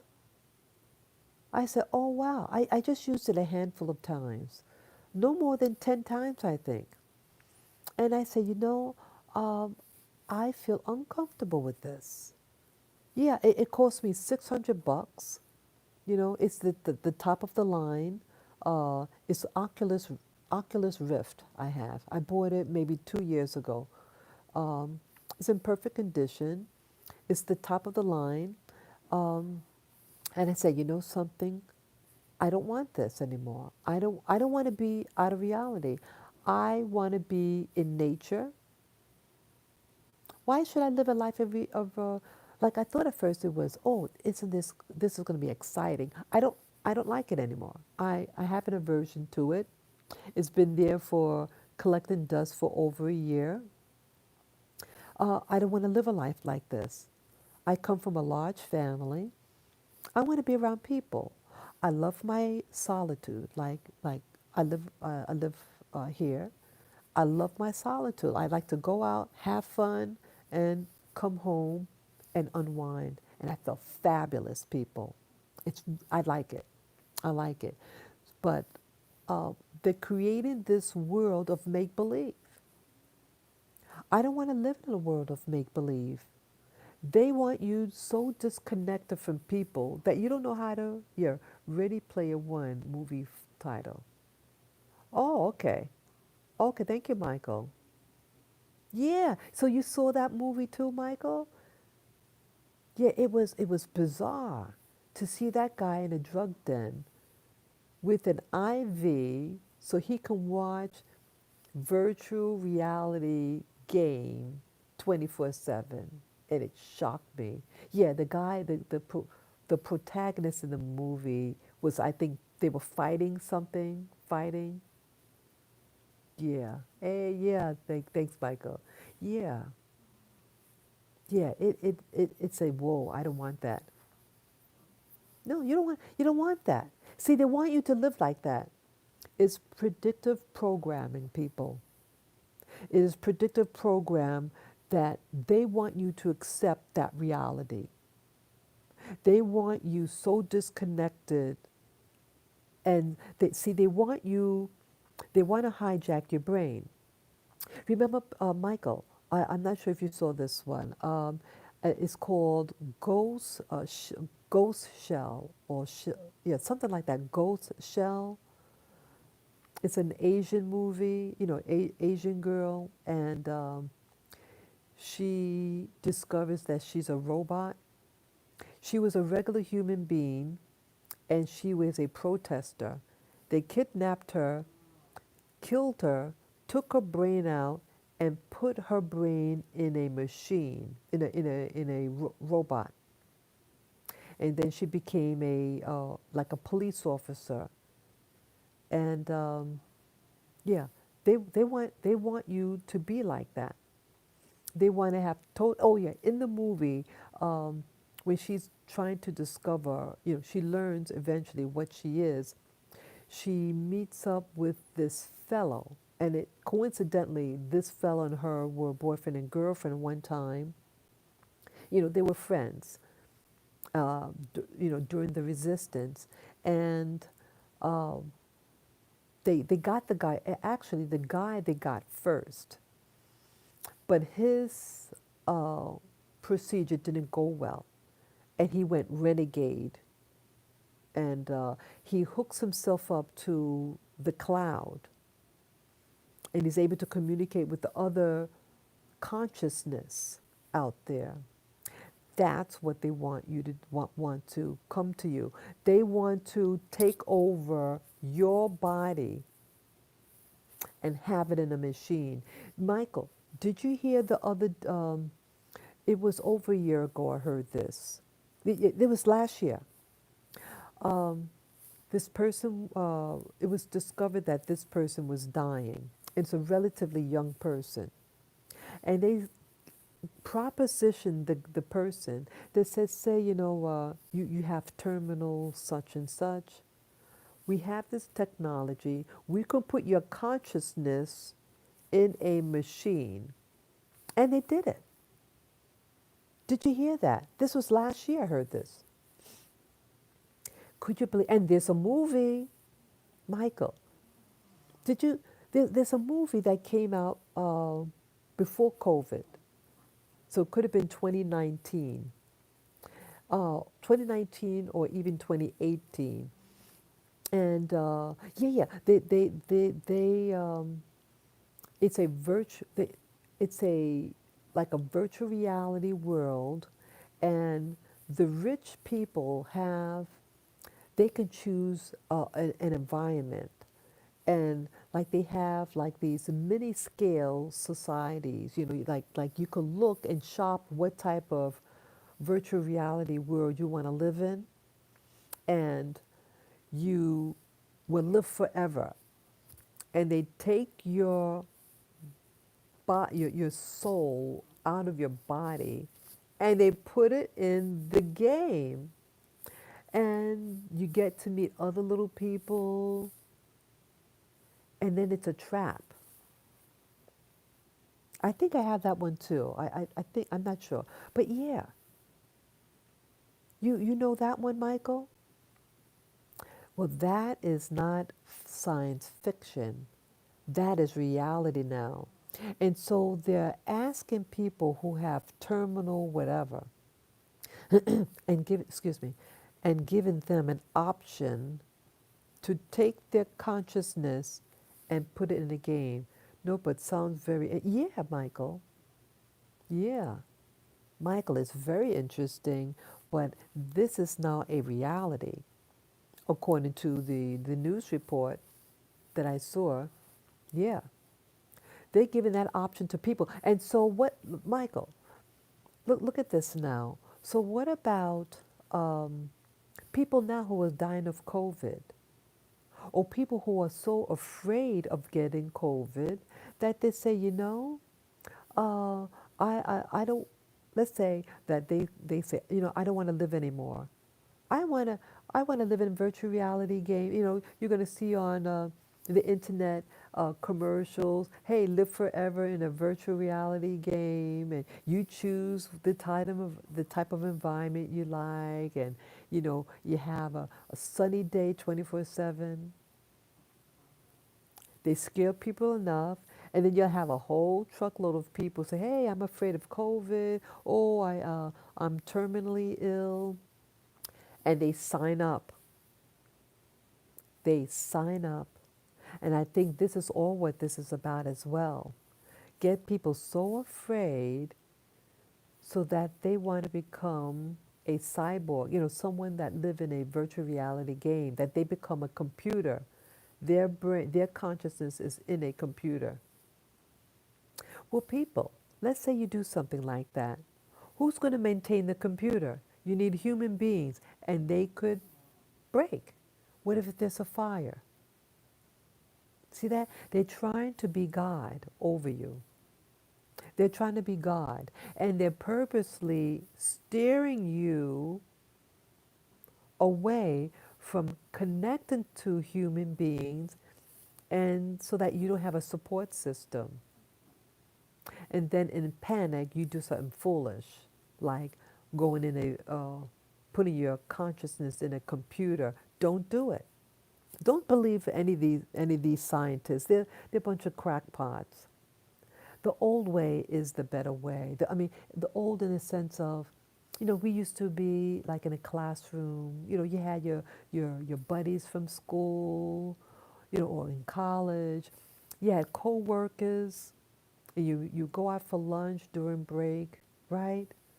And then you come back. You go to a restaurant after work. You socialize. You might go out dancing, and then you go home, right? Well, they want to phase that away. They don't want you.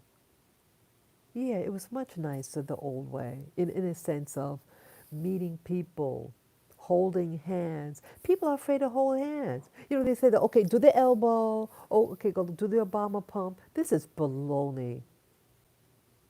This is baloney. You get sick because you put your hands in your mouth or something. Yeah, this is phony. This is phony. You have a significant other, you know, you live together, whatever, is your buddy, give them a hug. Now, if the person's sick, you know, that's something else. Use common sense. Then, you know, in the hospital, like When I had to visit a family member who was in the hospital, the person I went with, they had a bad cold, and they let them in. It's just, it's foolish. People, we get cold, flu, um, there's nothing new. I mean, don't cough on anybody. But I was around people who were sick, have a cold or flu, right? I haven't gotten sick in years. Years. I think maybe 2 years ago I felt something scratching in my throat. I went outside and I bought a throat lozenge and kicked it right out, right? How is your body going to fight, get stronger? You have to fight it, man. Yeah, the air naturally has bacteria. It has microorganisms in the air. We don't live in a vacuum. We live in the real world. This world system is about, um, how do you say? It's about unifying with the world. It's about um, blending in with the world. It's not about how pure you can make the air, because there's no pure. There's things all over, and it builds up your immune system. People, they don't want you to build up your immune system. You don't live in a bubble. Your hands have natural bacterial germs on it, right? You have the good and the bad. Life is about blending the good and the bad together. It's about harmony. It's not about one extreme, it's about harmony with your environment. They don't want you to live in harmony with your environment. They say, oh, use hand sanitizer. People, anyone who's using hand sanitizer, cut it out. Cut it out. What's in that hand sanitizer? Tell me. Chemicals. And those chemicals are being absorbed in your body. And did you know a couple of years ago that this hand sanitizer was recalled? Yeah, it was recalled because it had bacteria in the sanitizing gel. It was made in Utah.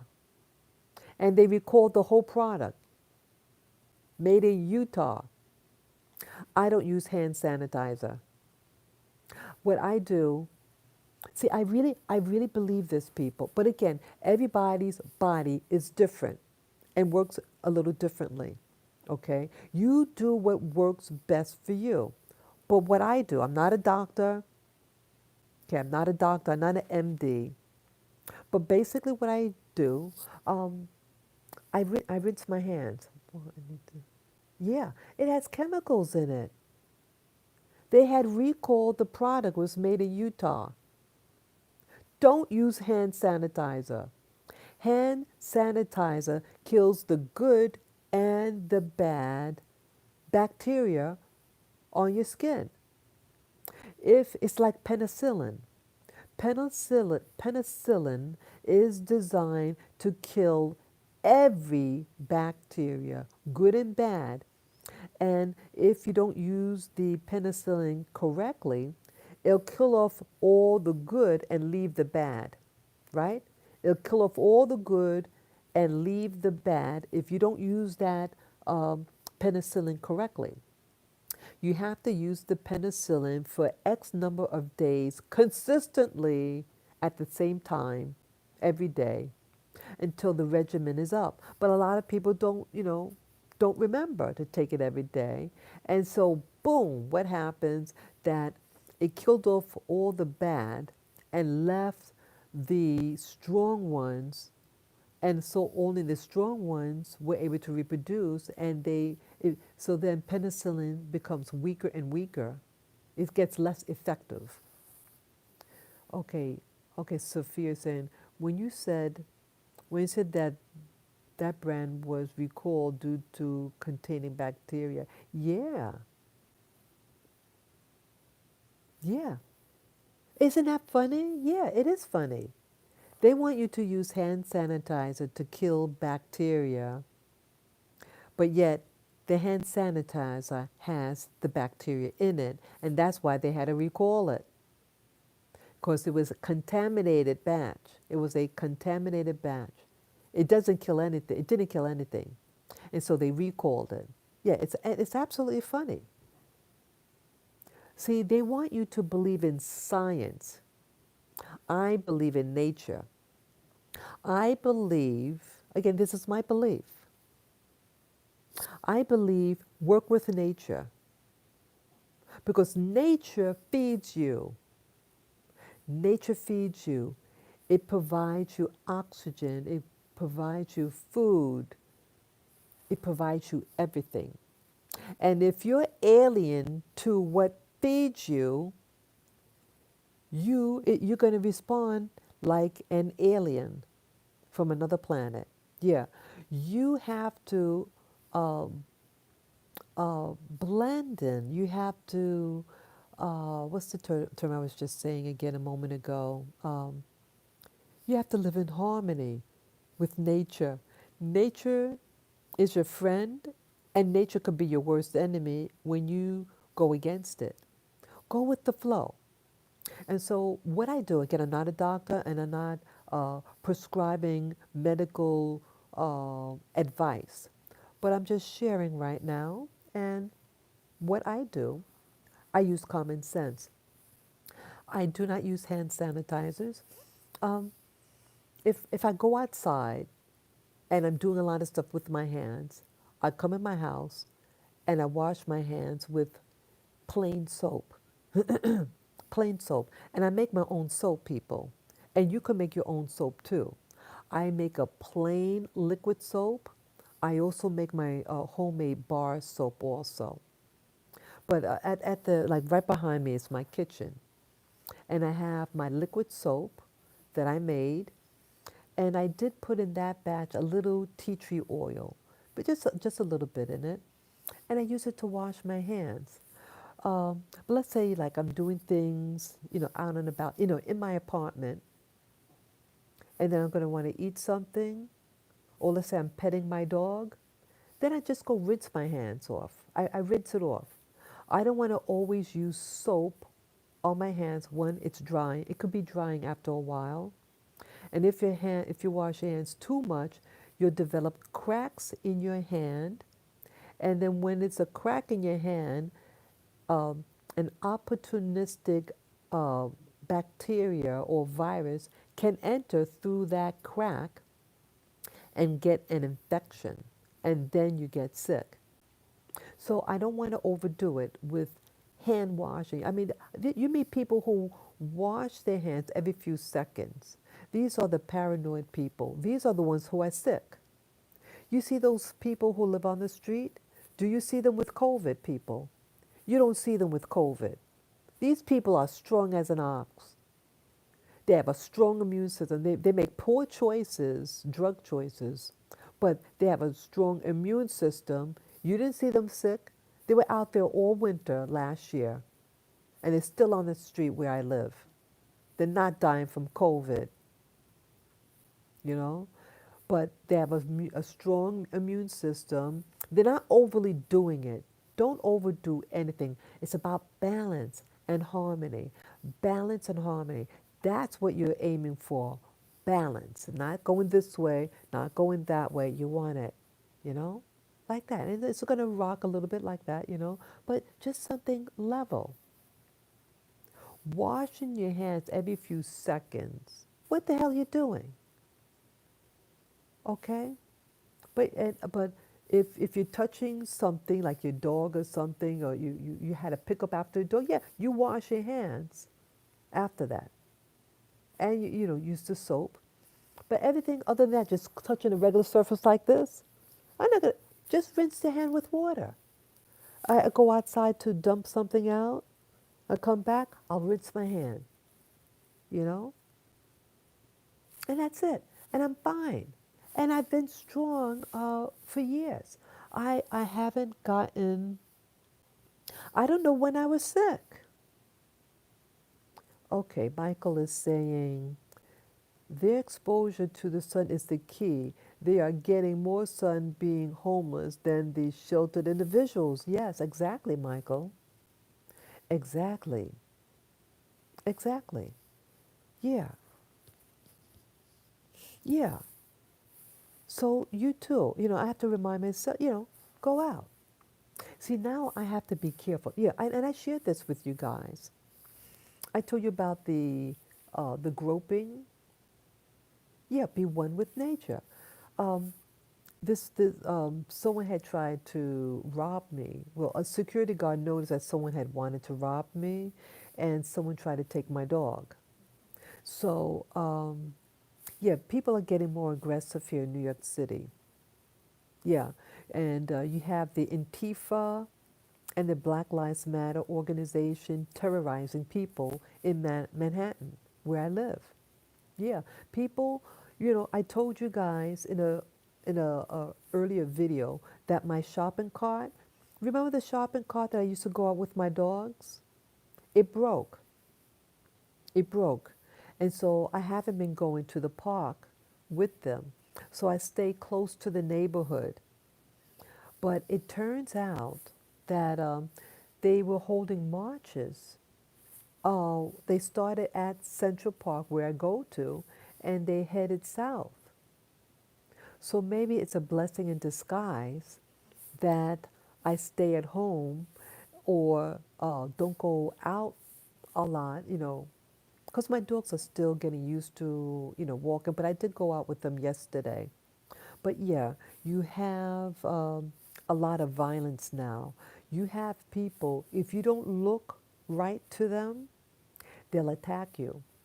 I shared with you the other day that there's a YouTuber who they just record, the thing with COVID and the different marches, and they attacked her on camera.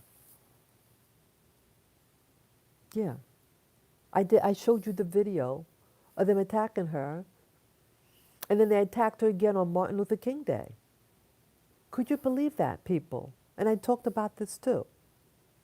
It was Martin Luther King Day, but they didn't want her recording. There were many reporters there. And they just came up, if you don't want to be on camera, just walk away from her. She wasn't like putting up in their face, being rude. And they didn't care that the police were there. And then they attacked her. They grabbed her camera, and I think I showed that in the video. They grabbed her camera, punched her in the back. How is that honoring the Reverend Dr. Martin Luther King Jr.? How is that honoring his birth? How is it, people? They're getting, these people are out of their mind, and they're being used by the Democrats.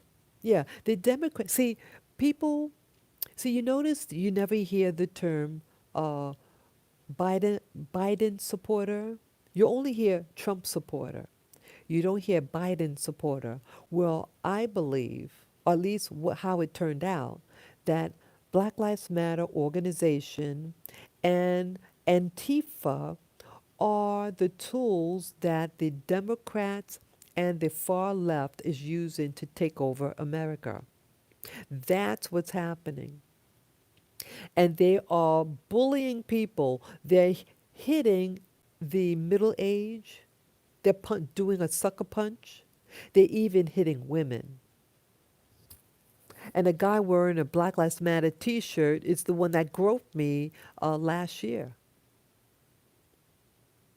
I kid you not. So I'm afraid to see BLM because I think they're perverts. They attacked me. The guy groped me. What kind of crap is this? See, it's catering to people with a troubled mind.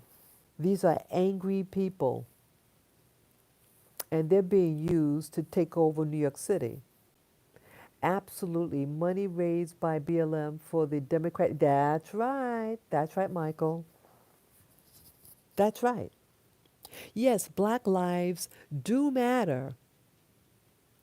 But what matters more is to be civilized and to, if you really love yourself, you'll treat yourself well. If black lives really matter to you, then do good to a black person. When that person attacked me who's wearing a Black Lives Matter, I was on my way to the park with my little dogs, minding my own business, walking by myself, and that guy did that to me. And the cops are instructed not to intervene. So how do you feel? How do I feel? See, they want you afraid and stay at home. That's what it is. So then you get low, you don't get enough vitamin D, you get depressed. And you know that people were committing suicide? Two people near where I live committed suicide. Right across the street. 1 and 2 blocks away from me, they committed suicide. A 13-year-old black boy and a 50-something-year-old white man. Yeah, they jumped off. They jumped off the balcony and the roof. Yeah, this COVID thing is not your friend. They want you at home. They want you afraid. They want you afraid of your friends. Oh, you're going to give me a disease. No, there's no pandemic. There's no pandemic. And there's a YouTuber. Oh, what's his name now? His name is John E. as in Edward Hoover. John E. Hoover, and he's a computer person. This is the first time I'm ever mentioning his name. I generally do not mention YouTubers' names, okay? But he serves as a researcher, okay? He was in the computer field, and he was the inventor of this uh, system that, like for maps, world maps, something with this map that does calculations and stuff. He's the developer of this system. And one day while he was watching some video on the internet, he sees his computer thing being used. And it was used for, I think the Center of Disease Control utilizes his software development for this mapping system, like a world map. And they're able to calculate the number of different things, like how many people have a particular disease, who's dying of what. It's a whole statistical thing. And so that's what caught his attention. And so he started studying, and he was able to, he was able to download the data from the Center of Disease Control statistics about COVID. And he discovered that there's a game being played, that it's not the pandemic as it is said. So I encourage you guys to, if you want to find out about uh, the the um, the COVID and the possible hoax of it, watch his channel, and he shows it in black and white. He knows statistics, and he knows how to like make a pie chart or the bar charts, and he shows mathematically where the country stands as it with regard to the COVID. There's no pandemic. I'm not saying to be stupid and not take care of your health. But the fear mongering and the wearing the mask 24/7, yeah, please look him up. Please look him up. His name is John, middle initial E as in Edward, Hoover, Hoover. He also works alongside this other YouTuber who does live in New York City, and he covers the events that happen in New York City. Yeah, he's good also. The other guy, he's more of a commentator. He goes out, like what I do when I go out with my dogs and I have a live stream. Remember, I used to go out live stream with my dogs to Central Park, but now my stroller is broken. Well, now, this person does the same thing, but he has another person with him sometimes, and sometimes he's by himself, and he's showing New York City, and he's commenting on certain political events. He's also very good to watch. I haven't seen him in a week, 1 or 2 weeks, but he's very good also. And so those two guys work closely together. They interview each other, but they both have their own website, but they share each other's, website. I mean, I meant to say YouTube channel. He does have a website, but they have their YouTube channel. And so the guy that does the statistics, he's on YouTube also, and he's John E. Hoover, and his buddy who lives here in New York City. His name is, what's his name?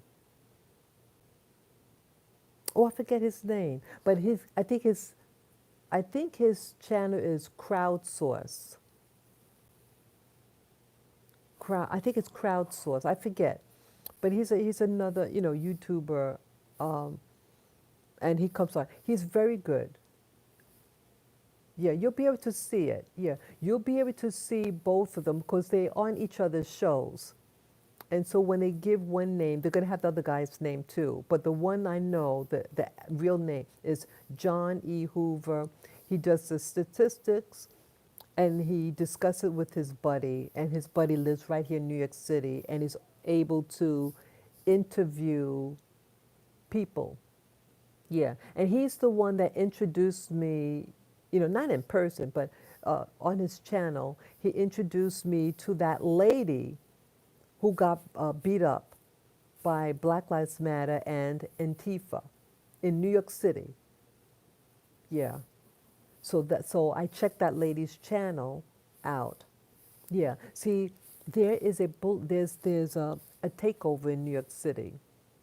It is a takeover. It's very militarized, and if you don't have your mask on, they even have these teenage youngsters intimidating people if they don't have their mask. They're hitting people. Yeah, donations to BLM are funneled through Democrat. Yeah, Act Blue. Okay, okay, yeah. Yeah, as for my hygiene and stuff, I take my showers. I make my own homemade soap. That's what I do. And I've been making soap now since 2014. Um, and I made like I have a big batch of soap that I made last year. Yeah, I made a big batch of it last year when COVID hit because we had to stay at home. So in March, I think it was March. No, wait, March. No, May.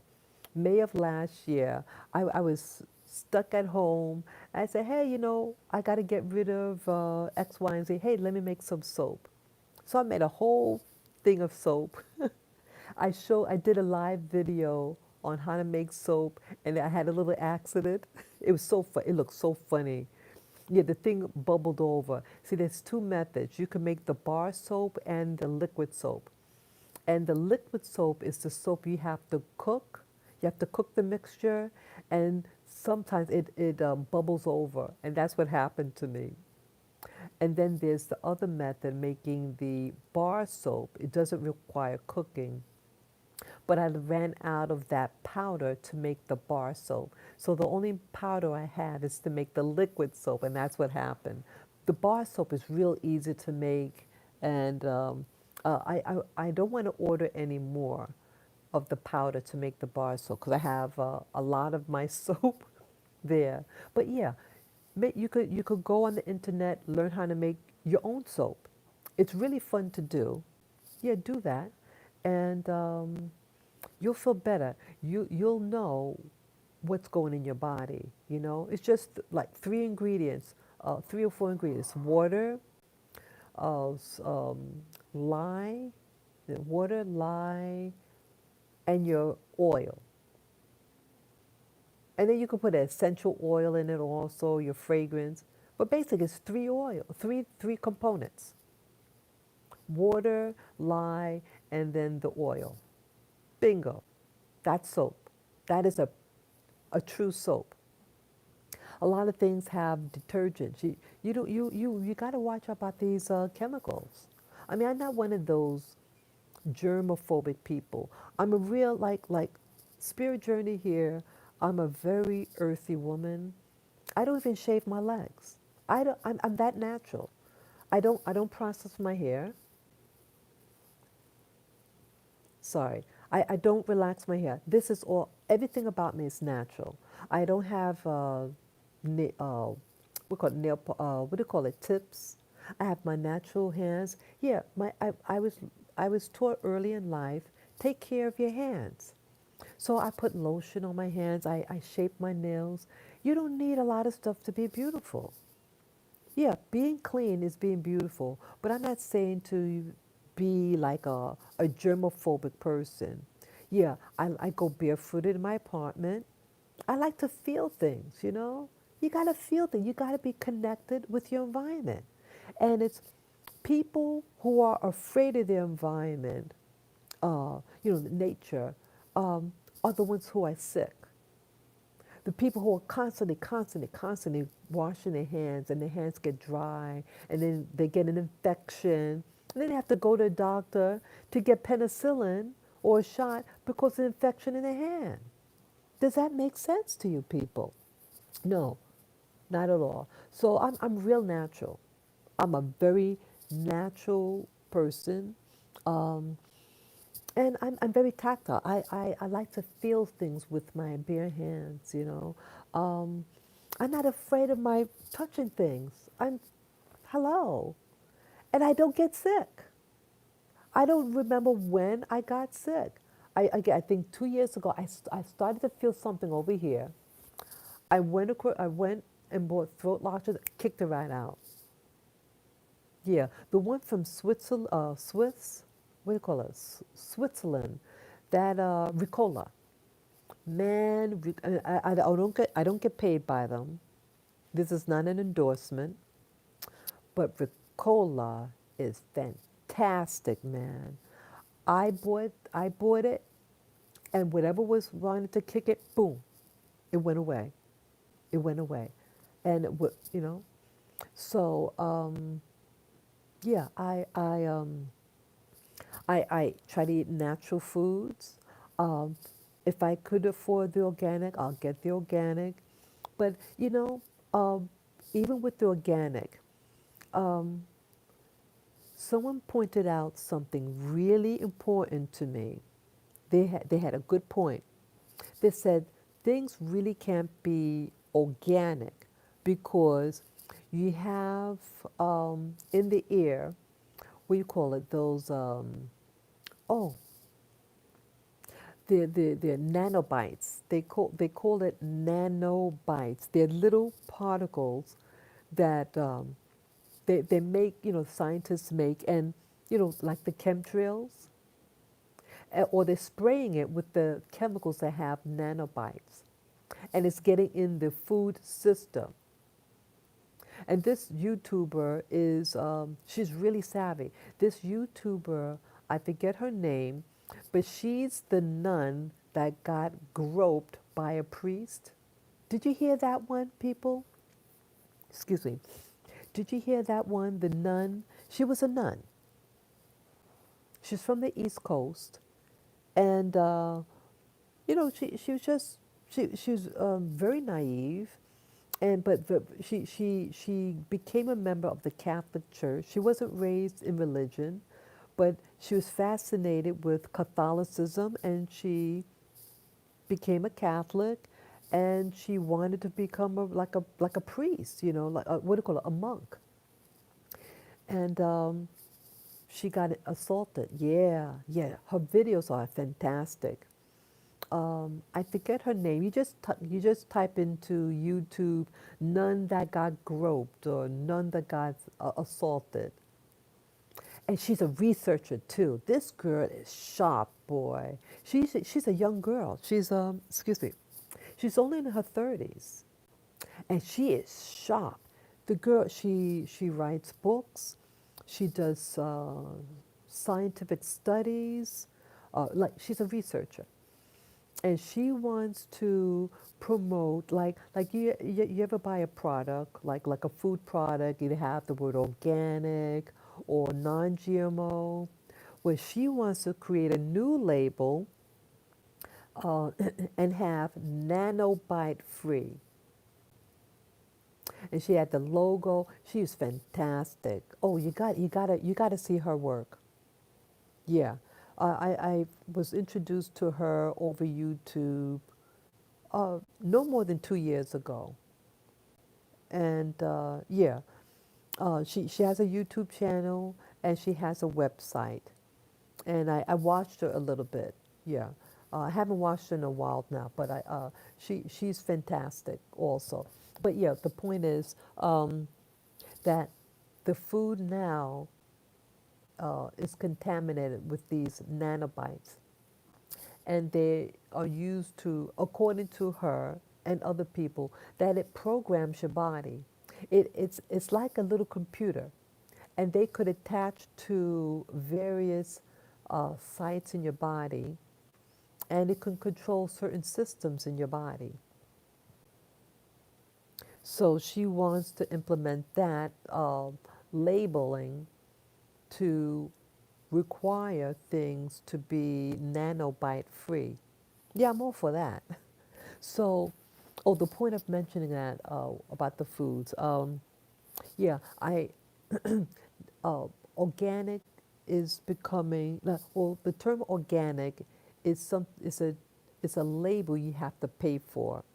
And in order to get that label, you have to utilize certain practices, and then you apply for it, and then someone comes down and watches your facility to see, I mean, to see that if you're in, what you say is true, or maybe they do tests on the food, whatever, and then you get your permission to say that whatever is organic.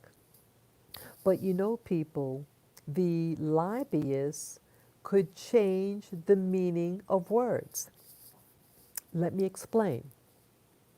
I Many of you may not know that I am a nutrition major.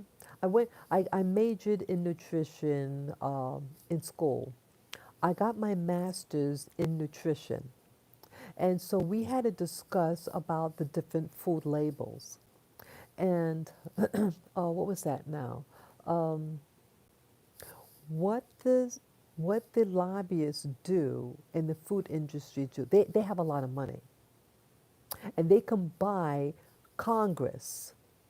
And what they do, like they like, see, people not now, people are becoming more health conscious with food, and so as a incentive, they want to be able to say that, like, let's say something is 100% fat free. I'm just making up something. Let's say they want to say that something is 100% fat free. I'm sorry, well, that is fat free. But they have to legally be able to say that. Okay, so they lobby, the food people. They lobby with Congress, and they ask, well, if something only has 4% of a particular component, only 4%, that they can say that it's free of that something. So now, when you watch your food label, something might say um, fragrance free or uh, chemical free or fat free or whatever. They can legally say it because now it only has X percent of it. You hear me? So what about organic? Can't they do the same thing with the term organic? Oh, it only has X particles of this chemical. So it's still within the guidelines. So you could say that it's still organic. So you're eating it and eating it and eating it, and the chemicals are building up. So don't trust. Okay, my little doggy, come up. Yes, my little doggy. Yeah. So, people, what I'm saying is don't trust the food labels. Yeah, this is important to know. See, they want you really comfortable with the labels. Oh, yeah, natural flavoring. See, okay, Michael, when they use the term natural flavorings, see, they cannot legally say that it's organic, but they can say that it's a natural product. But even still, natural is also suggesting that it doesn't have any chemical components in it, you know. But sometimes it's really, see, they couldn't afford to say that it's organic. So it's like, let's say almonds, and they say natural almonds. So it's just straight out almonds. But oh yeah, exactly, Michael. But it has 100 components, something else. But sometimes it's just straight regular almonds that you pick from a tree, and they didn't use organic, but they might have used safe procedures. See, it costs a lot of money to pay for the organic label. It's a lot of money. And if you don't have the money, and your product could be perfect, let's say you have a new company, you don't have the money to buy the organic label permission, so you're still a good person, but you can't afford it. But you have a good product. It's all natural, and so you can say, "Hey, all natural almonds," and it may not be sprayed or anything like that. It might be a good product, a healthy product. But yes, you have some people who stretch out that term natural. See, it's the intent of the person. The intent of the person. What are they trying to do? They're trying to deceive you? Or some people are honest. Yes, the natural uh, almonds, natural juice, whatever, it's just pure juice, but they can't afford that pricey label. But yeah, um, so yeah, so the whole point of my mention about the food is because sometimes the labels can be misleading, and yes, if I things with oil in it, like cooking oil, um, I like to get the organic because uh, chemicals are stored in oils and fats, like even in your body. The chemicals are stored in the fat in the liver, fat in the other parts of your body, and it could be toxic. So, for me, I prefer, if I have the money, if I'm going to buy an oil product, I prefer the organic. But I have to be honest with this. Okay, my mother, I have a mother who is still alive. Next month, in February, she'll be 92 years old.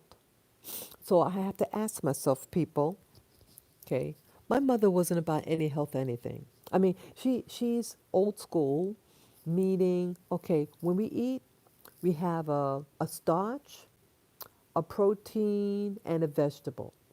Those three things, and that's it. Okay, so she's just a regular person, and we grew up like this. Okay, and she's a healthy person. She's basically a healthy person. She does eat processed food, like food that comes from in a box or something. But she always prepared her own food. That's the key, people. I believe that that's the key to longevity. Cooking your own food, because you don't know what they're putting in that food. Restaurant food. I mean, I love eating out. I love eating out. I love Chinese takeout food. I like my brown rice with spicy chicken and broccoli. That's what I've been getting for the past 40 years, people. About 40 years. I love the same thing. And I usually get the same thing, chicken and broccoli with brown rice. That's what I like. Now, there are people that eat, um, they might put chemicals in that. So I have to remember to tell them no MSG in the food. MSG is a excitotoxin and it causes memory loss. Okay, so either way, you have uh, people out there that eat. They don't know what they're putting in that food, and perhaps that MSG is what's causing the Alzheimer's. Okay, and people who a lot of people eat the fast food, but not all fast food is good, and some fast foods are prepared in rancid oils. You know, they have an old batch of oil. It gets uh, becomes a trans fat. Trans fats are a danger to your health. That's one thing we learned in school. Trans fat. Trans fat oxidizes, it becomes a free radical in your body, and it attacks your body and causes ill ease. Adverse disease in the body. Yeah.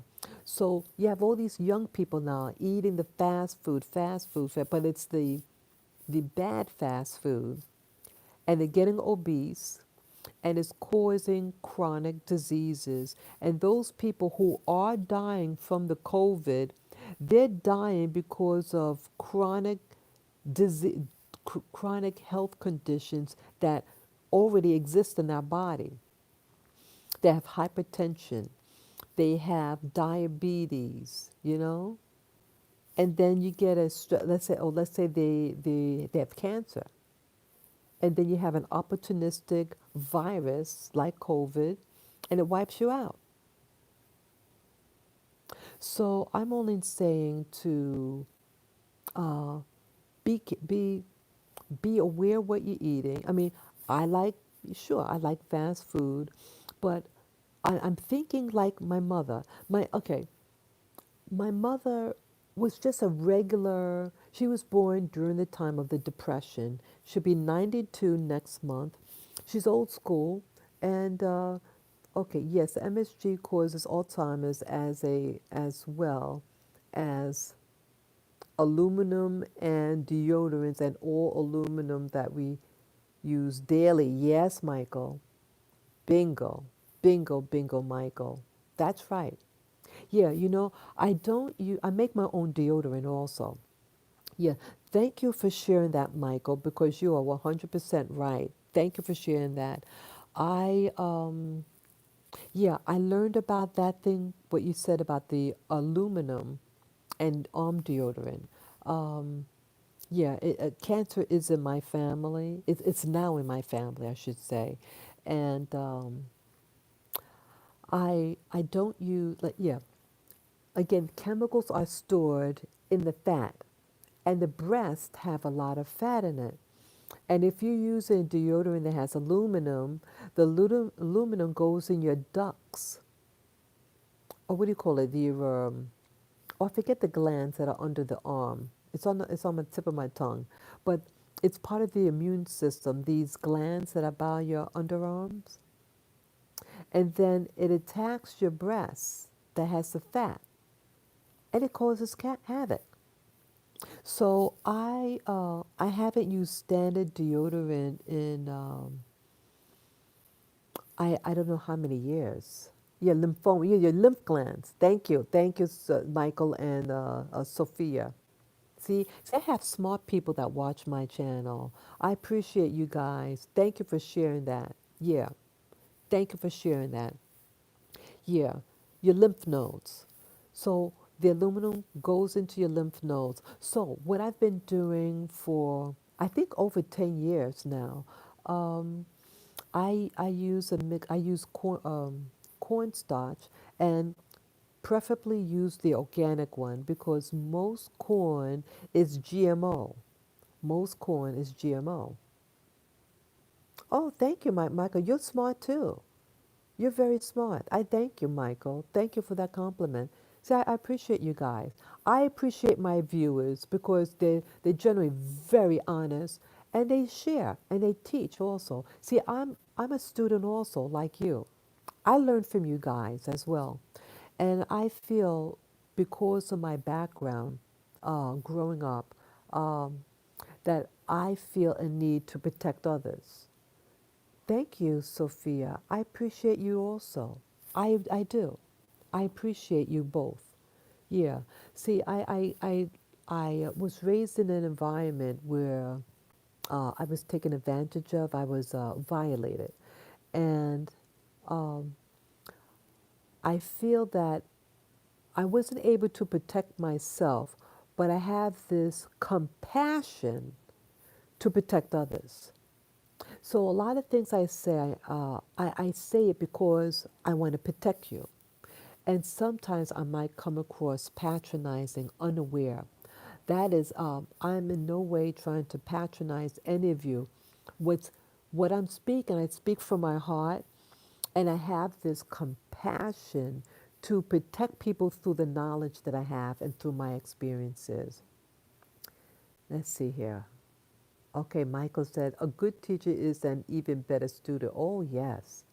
Yes. Thank you for sharing that. Thank you. That is very wise. I appreciate that truth. Thank you.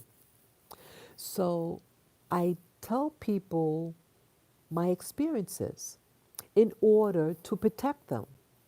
That's how I've been since I've got this channel, and my old channel. I have a compulsion to share my experience in order to teach you, to protect you. That's my motive. Okay, so but I realize, we have to use common sense. Now, my mother was not into health products. She was not into organic foods. My mother believes in get the cheapest one and buy it and cook your own food. Okay, that's her, and I think she's doing pretty good. I mean, she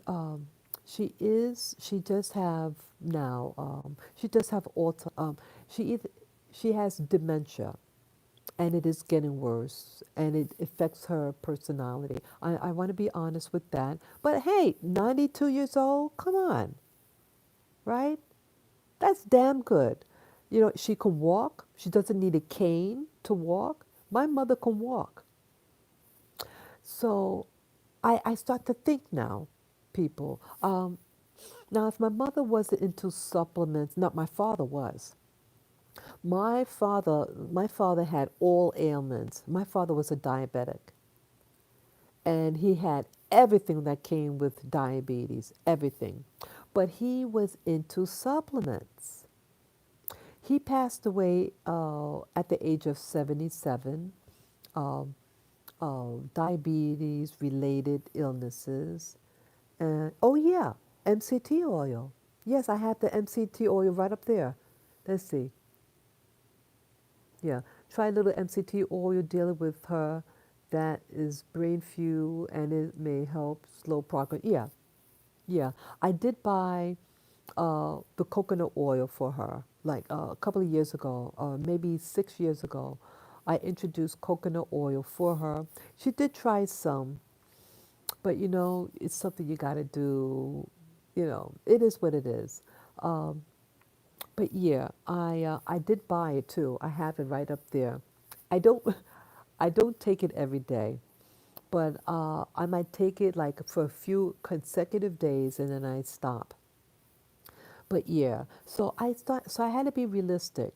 So I I don't think it's entirely the supplements, not in its entirety, but it can help. And my father did take supplements. He took vitamin E. He take lecithin, brewish yeast, and he'll make an elixir in the morning, every morning, and he'll make a cup for himself and my mom.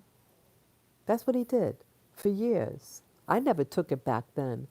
Um, but I think both me and my father, we became aware of health. Now, my watching my father with the diabetes and how as time went on, the diabetes got worse.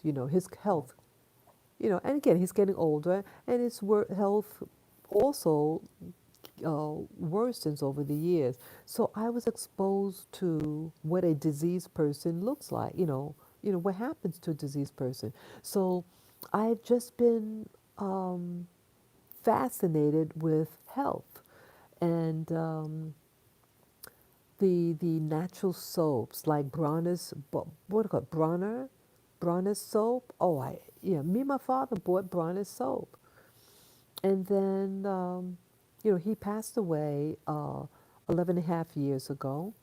Um, but I'm just, I majored in nutrition, and I slowly started buying things for my health because as you get older, your body you do start to feel pain in your joints.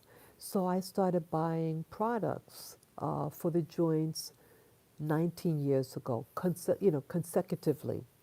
Yeah, I started in 2003.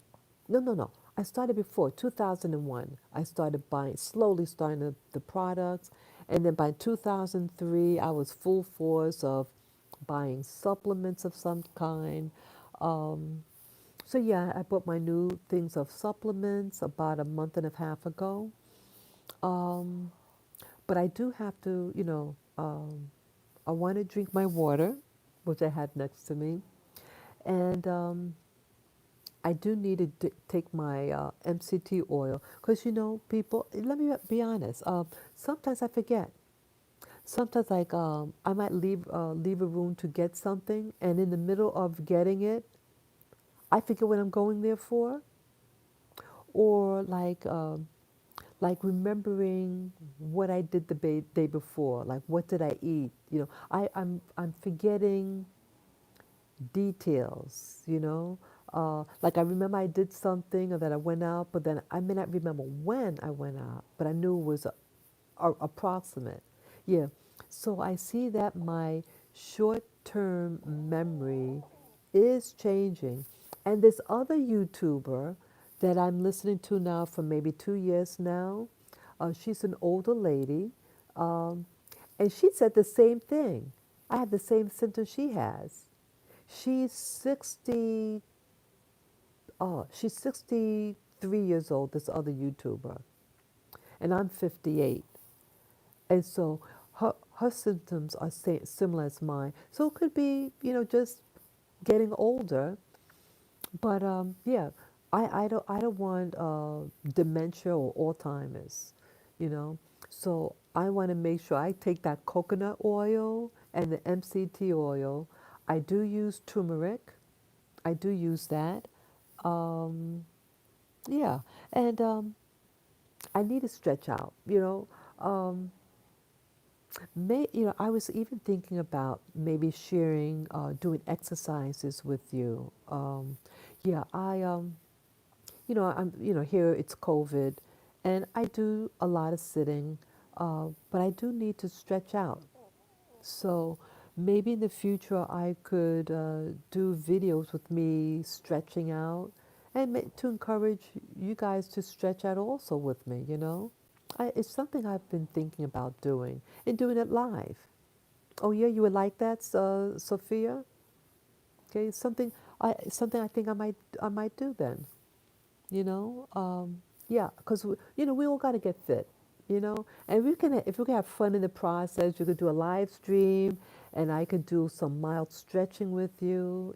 I sit a lot recently since studying at home. Oh, okay. Sophia, what do you study? What you study?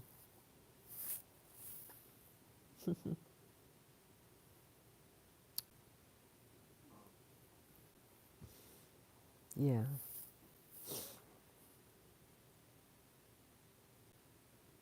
Yeah. Or society. Oh, wow, nice. I like lion's mane, the herb for concert. Oh, okay. Okay.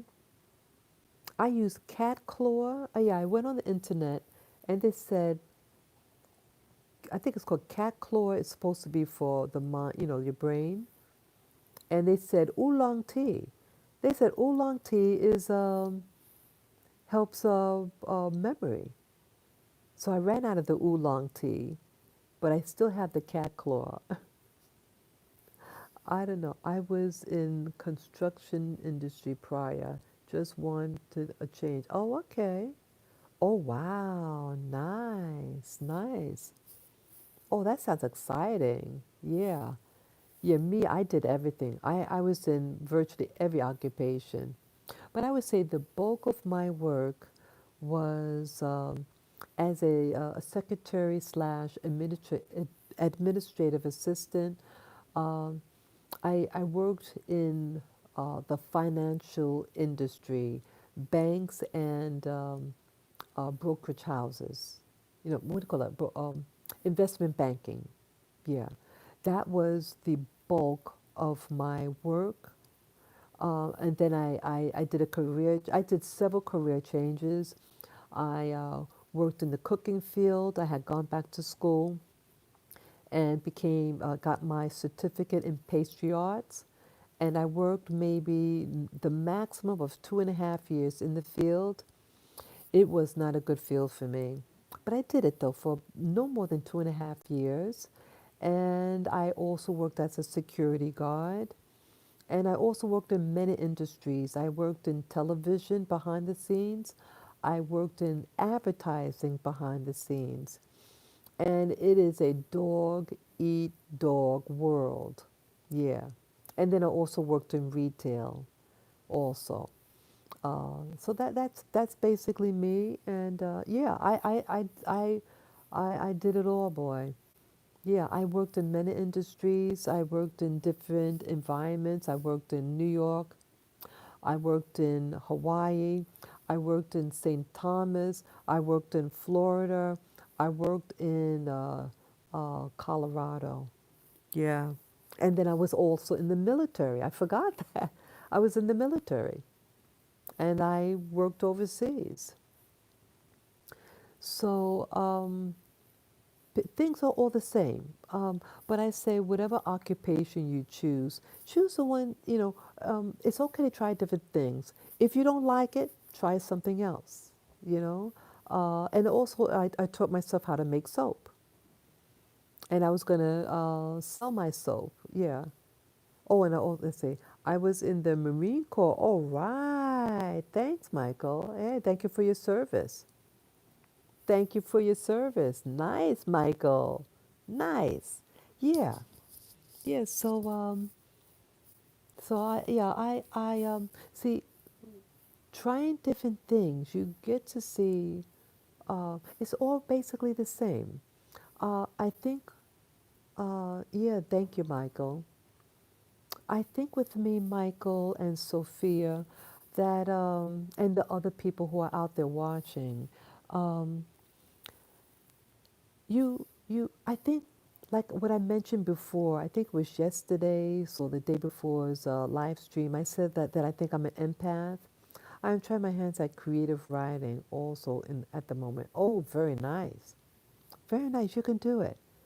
Yeah, speak from the heart and just have someone proofread. Wow, Marines. Yeah, nice, nice, Michael. Yeah. Yeah, try different things and things are basically the same. You find human nature is basically the same where you go. You're going to have people who are jealous of you because of your race, your gender, your age, and I think I remember I did that video recently, the live stream. I said I think I'm an empath, and so I think, yeah, I'm pursuing a spiritual life. I I've been around. very nice environments.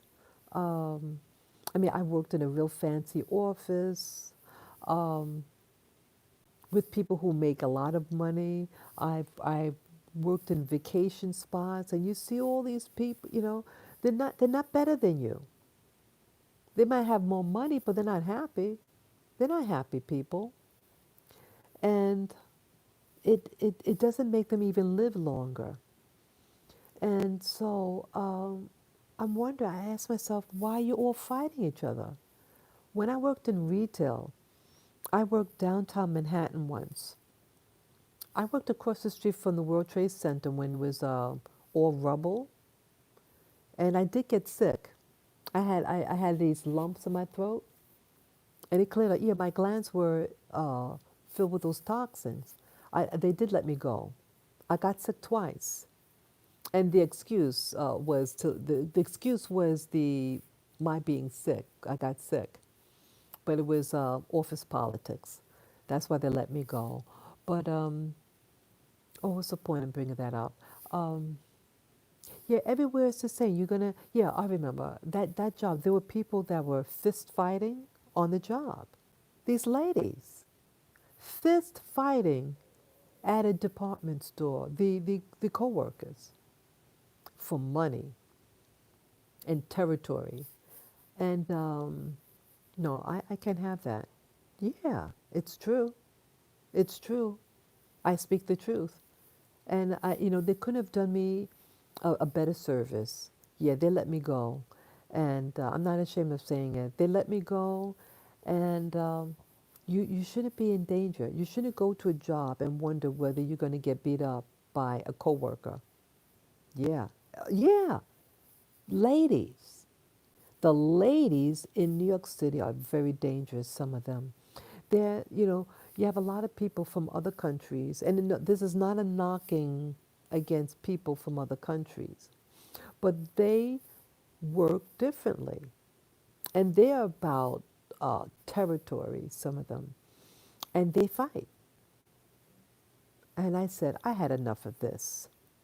So I think life, the Creator, have exposed me to different types of people, different environments, but all of them are the same. All of them.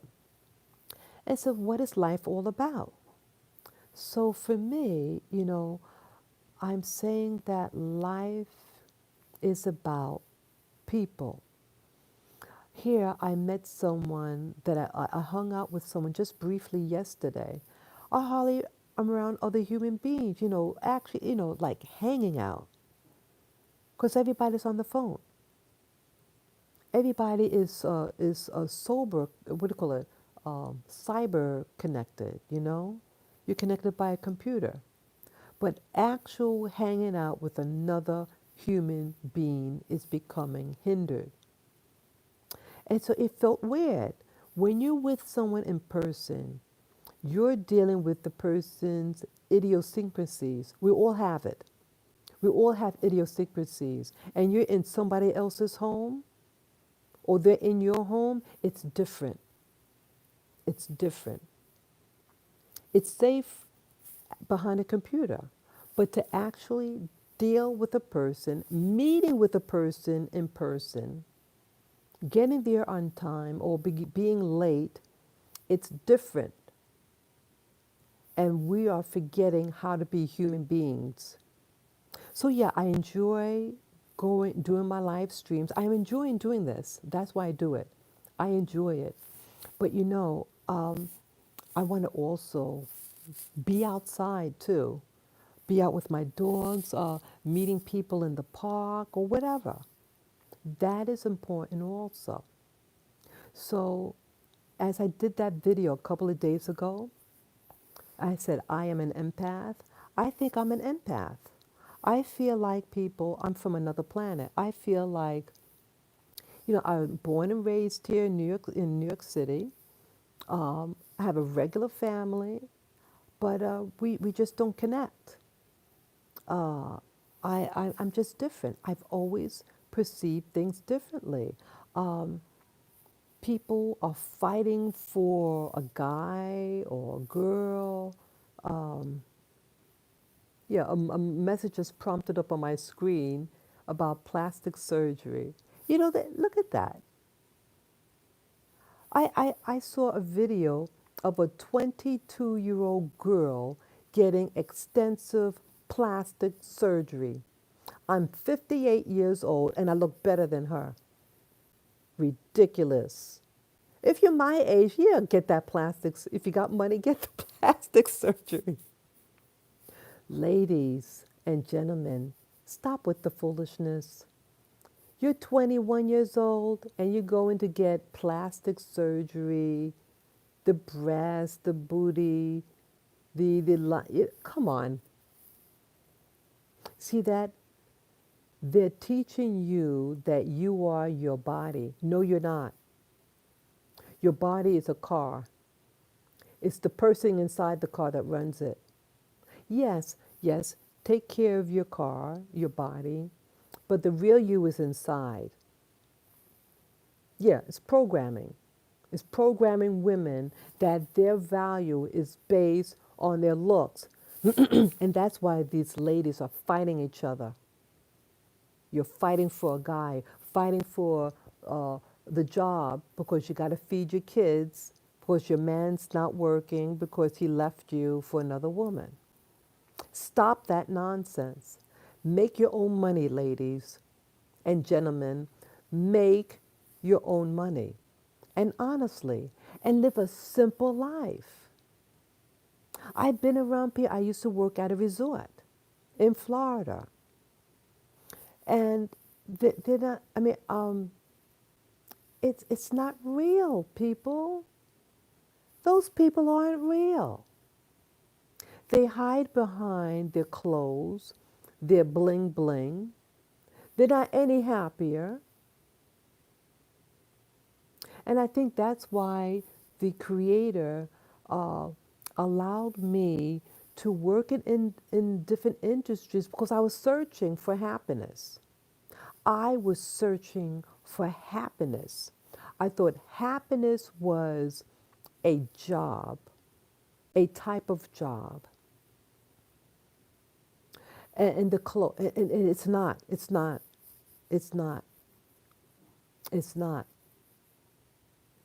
But it's okay to have a job that you like. If you like it, stay in it. But the phoniness, there was a lot of phoniness in many industries that I was in. And people weren't being people.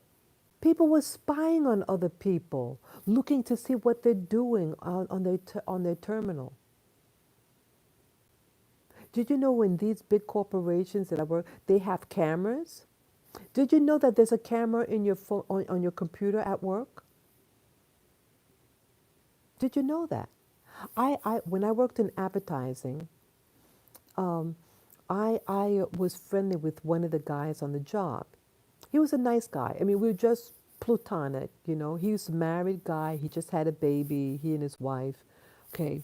He was a computer person. You know, the people that work behind the scenes, making sure that all the computers are working. Yeah, really.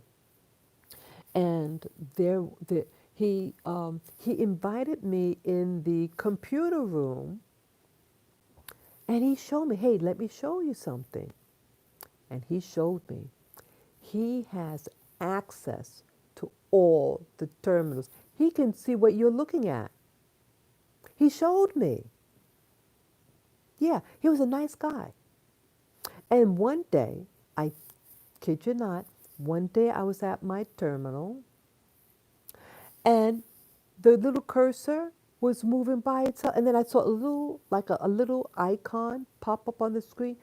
They accessed my terminal. People, you are being watched. So he showed me behind the scene, and then they got a new guy. And I believe it was the new guy that went on my terminal and that was moving around the cursor by itself. And this little thing popped up on the screen that someone was occupying my computer. It is creepy. Yeah. Yeah, me and the guy was friends. And he invited me. It was during lunch break. I came back early from lunch break, I think it was. Yeah, remote access, Michael. Exactly. And he showed me how they access it. I mean, I wasn't asking him, but he was sharing me what the he was another black fellow. Yeah, he was a young black fellow. This was this was in 90 93 94. Yeah, 93 94. And he was showing me behind the scenes, in the computer room. He invited me in, and I was, I think, finishing up something, and we were just small talk, and he was showing me the computers. Yeah. And then one day on my monitor, someone was occupying my computer remotely. You're being watched. You go in the office, they got cameras in the ceilings. Yeah, I'm not trying to sound paranoid. You working in banking and advertising. People steal information all the time. What they call it? There's a term for that. When you steal company secrets and things like that. Espionage. It's real, people. It's real. And so they have cameras all over the place. You know where else where they have cameras? And any of you who live in New York City that's watching right now, okay, I have to say this. Allegedly, there's a place, okay, I give you a clue. Okay, they're in the bathroom at, it's a corporation that, it's a telecommunication company, and they're by Columbus Circle in Manhattan. That it's a real big. It's the biggest building right there across the street from Columbus Circle. They have a shopping mall in it. That one. Go to any of the bathrooms in that extremely big building, and you'll see. I went to several of the floors, and they all have it. It's a mirror. It's where you wash your hands in the bathroom. It's a mirror. And in the center, it has like a slight out of focus, slightly gray color, and on the perimeter, a clear color. And then on the top part, you see the little holes. With your cell phone, it has the little port where, for the mic and for the camera. It had that, and I did the video, and I'm not sure if I did it in this channel or my old one. I said that you were being watched, and I took my camera, I had my iPad, and I videotaped it and showed the little holes. Yeah, that's going way back. That might have been in 2014. In 2014, and so I went downstairs, and when I asked about it, I said, "Hey, there looks like a camera." Yeah, I said, "There's a camera in the bathroom, in the windows." They said, "Oh no, that's not a camera.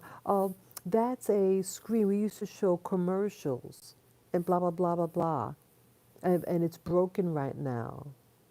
No, it's not broken. What? Why? You're a telecommunications company, and you're not going to fix your telecommunicating screen? No, that thing is always on. They're spying. I told a cop it.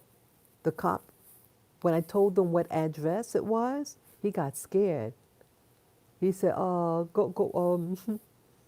Like at first, he was interested in investigating, and then when I told him what company, what building it was, he says, uh, perhaps go to their manager, their security, and approach them. Because see, when I went the first time, I went to the information desk in the lobby, and the lobby just said, "Oh, that's just a TV camera." No, it's not. You see the little holes for the camera. And so I left, and I told a cop. Hey, they got cameras in the bathroom. Then I told him the address. They said, oh. He said, talk to their security.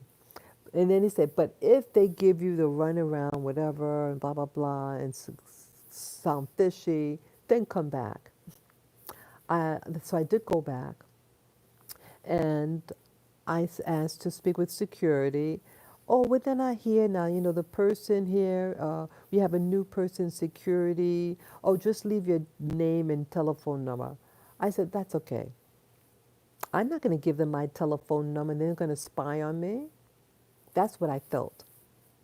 If you're willing to put a camera in the bathroom where you wash your hands, and it's all of them, or it's a whole series of mirrors.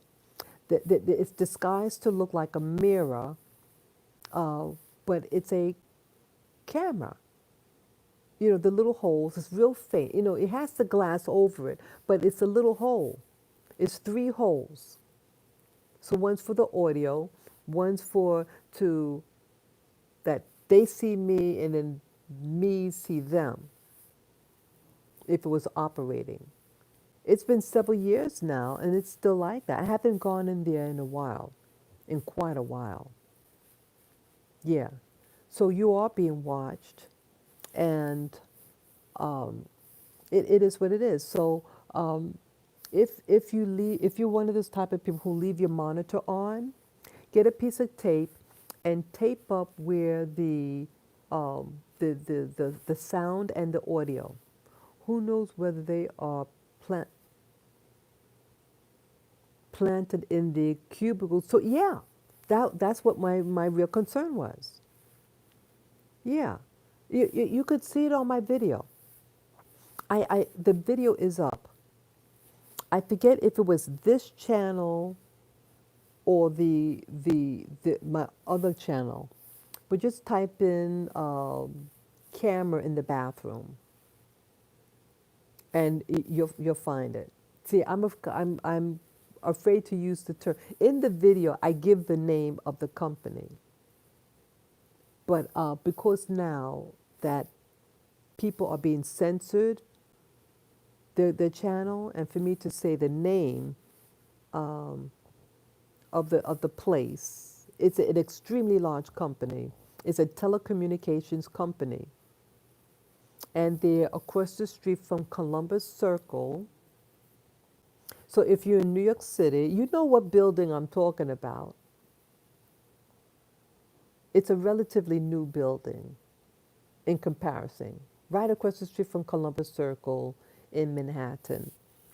You guys know, you know, New Yorkers would know what I'm talking about. Go to any of those bathrooms. I went on all the floors, all the public bathrooms, and they all have it.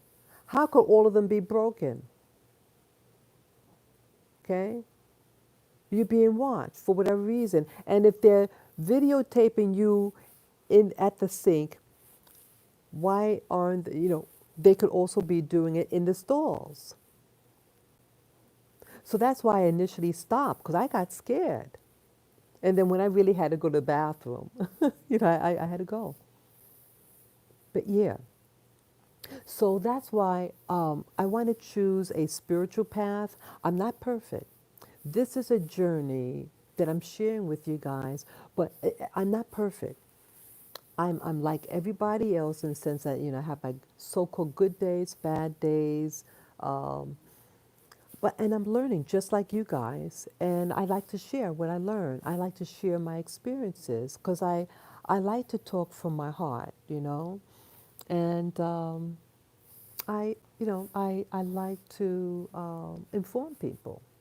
You know, I've incurred a lot of things in my life, and my thing is about protecting others. And yes, I've made mistakes. Sometimes you think you're helping somebody, and this thing backfires, right? I've had that happen to me too, but my heart was in the right place. So that's all what you do have. Utilize your heart. Be heart centered. And again, as I said, I think I'm an empath. I'm in I'm in this world. Yeah, you're welcome, Michael. Yeah, I'm living in this world, but I'm not of it. You can live in something but not be of it. that's the best example of me. I live in this on this planet, but I'm not of it, and I don't want to be about what it is interested in. I want to believe. I'm about life.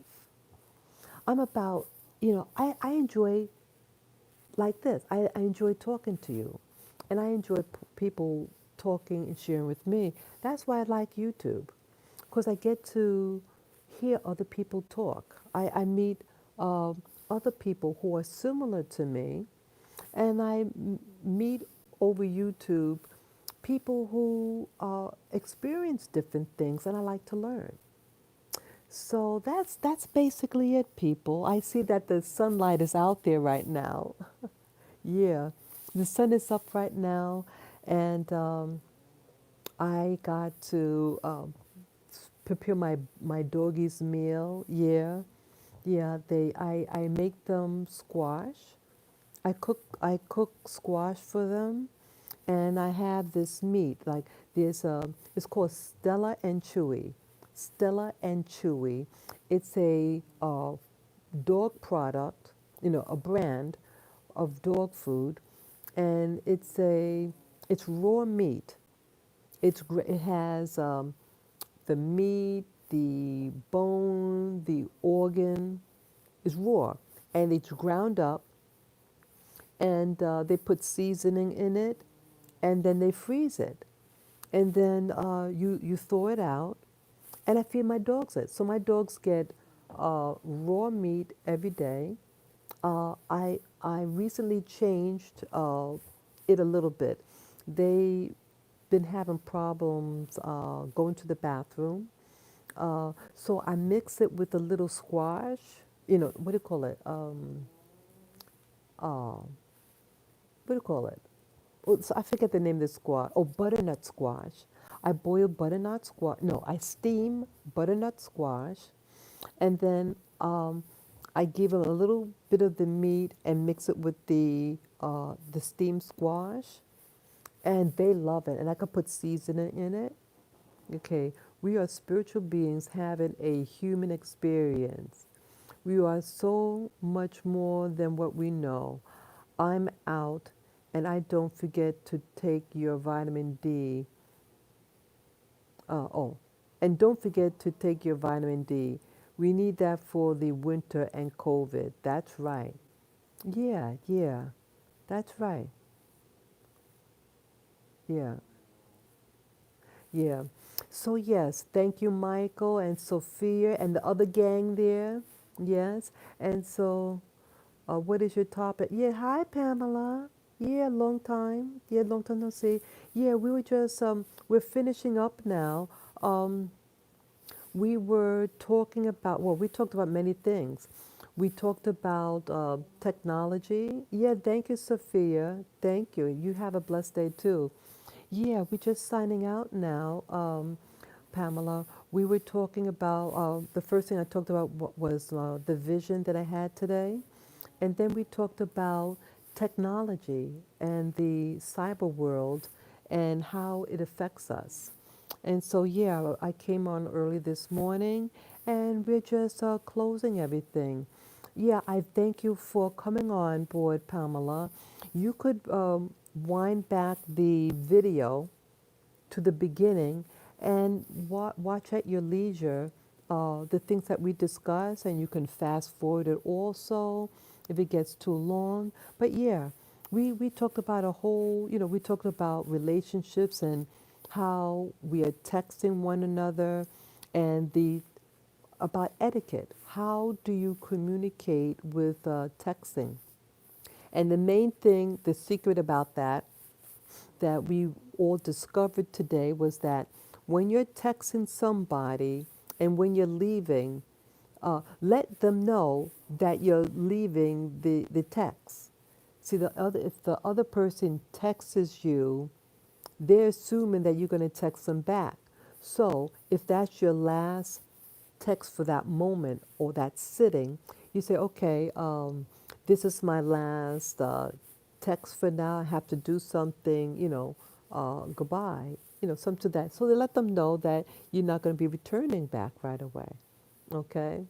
So even still now, so I'm going to be going now. I've been on this live stream for a while, but any of you who are just coming on, you could just rewind it back. That's my little doggy. Yeah, you can just rewind back the video and watch from the beginning and, wherever at point you want to go. Yeah, it was a pretty thorough uh, live stream. I enjoyed it very much. So, again, people, this is Spirit Journey signing off. Be safe, be sound, be happy. If you could get outside to nature, go out in nature. And yes, these are my what do you call it? My pinhole cameras to exercise my eyes. I wasn't trying to be rude. Yeah, my eyes is getting weaker and weaker, so I need to exercise my eyes now. So that's why I had these on. So thank you again for watching, and me and my gang here say, until next time soon. Okay? I love this video. Thank you for making it possible. Bye bye.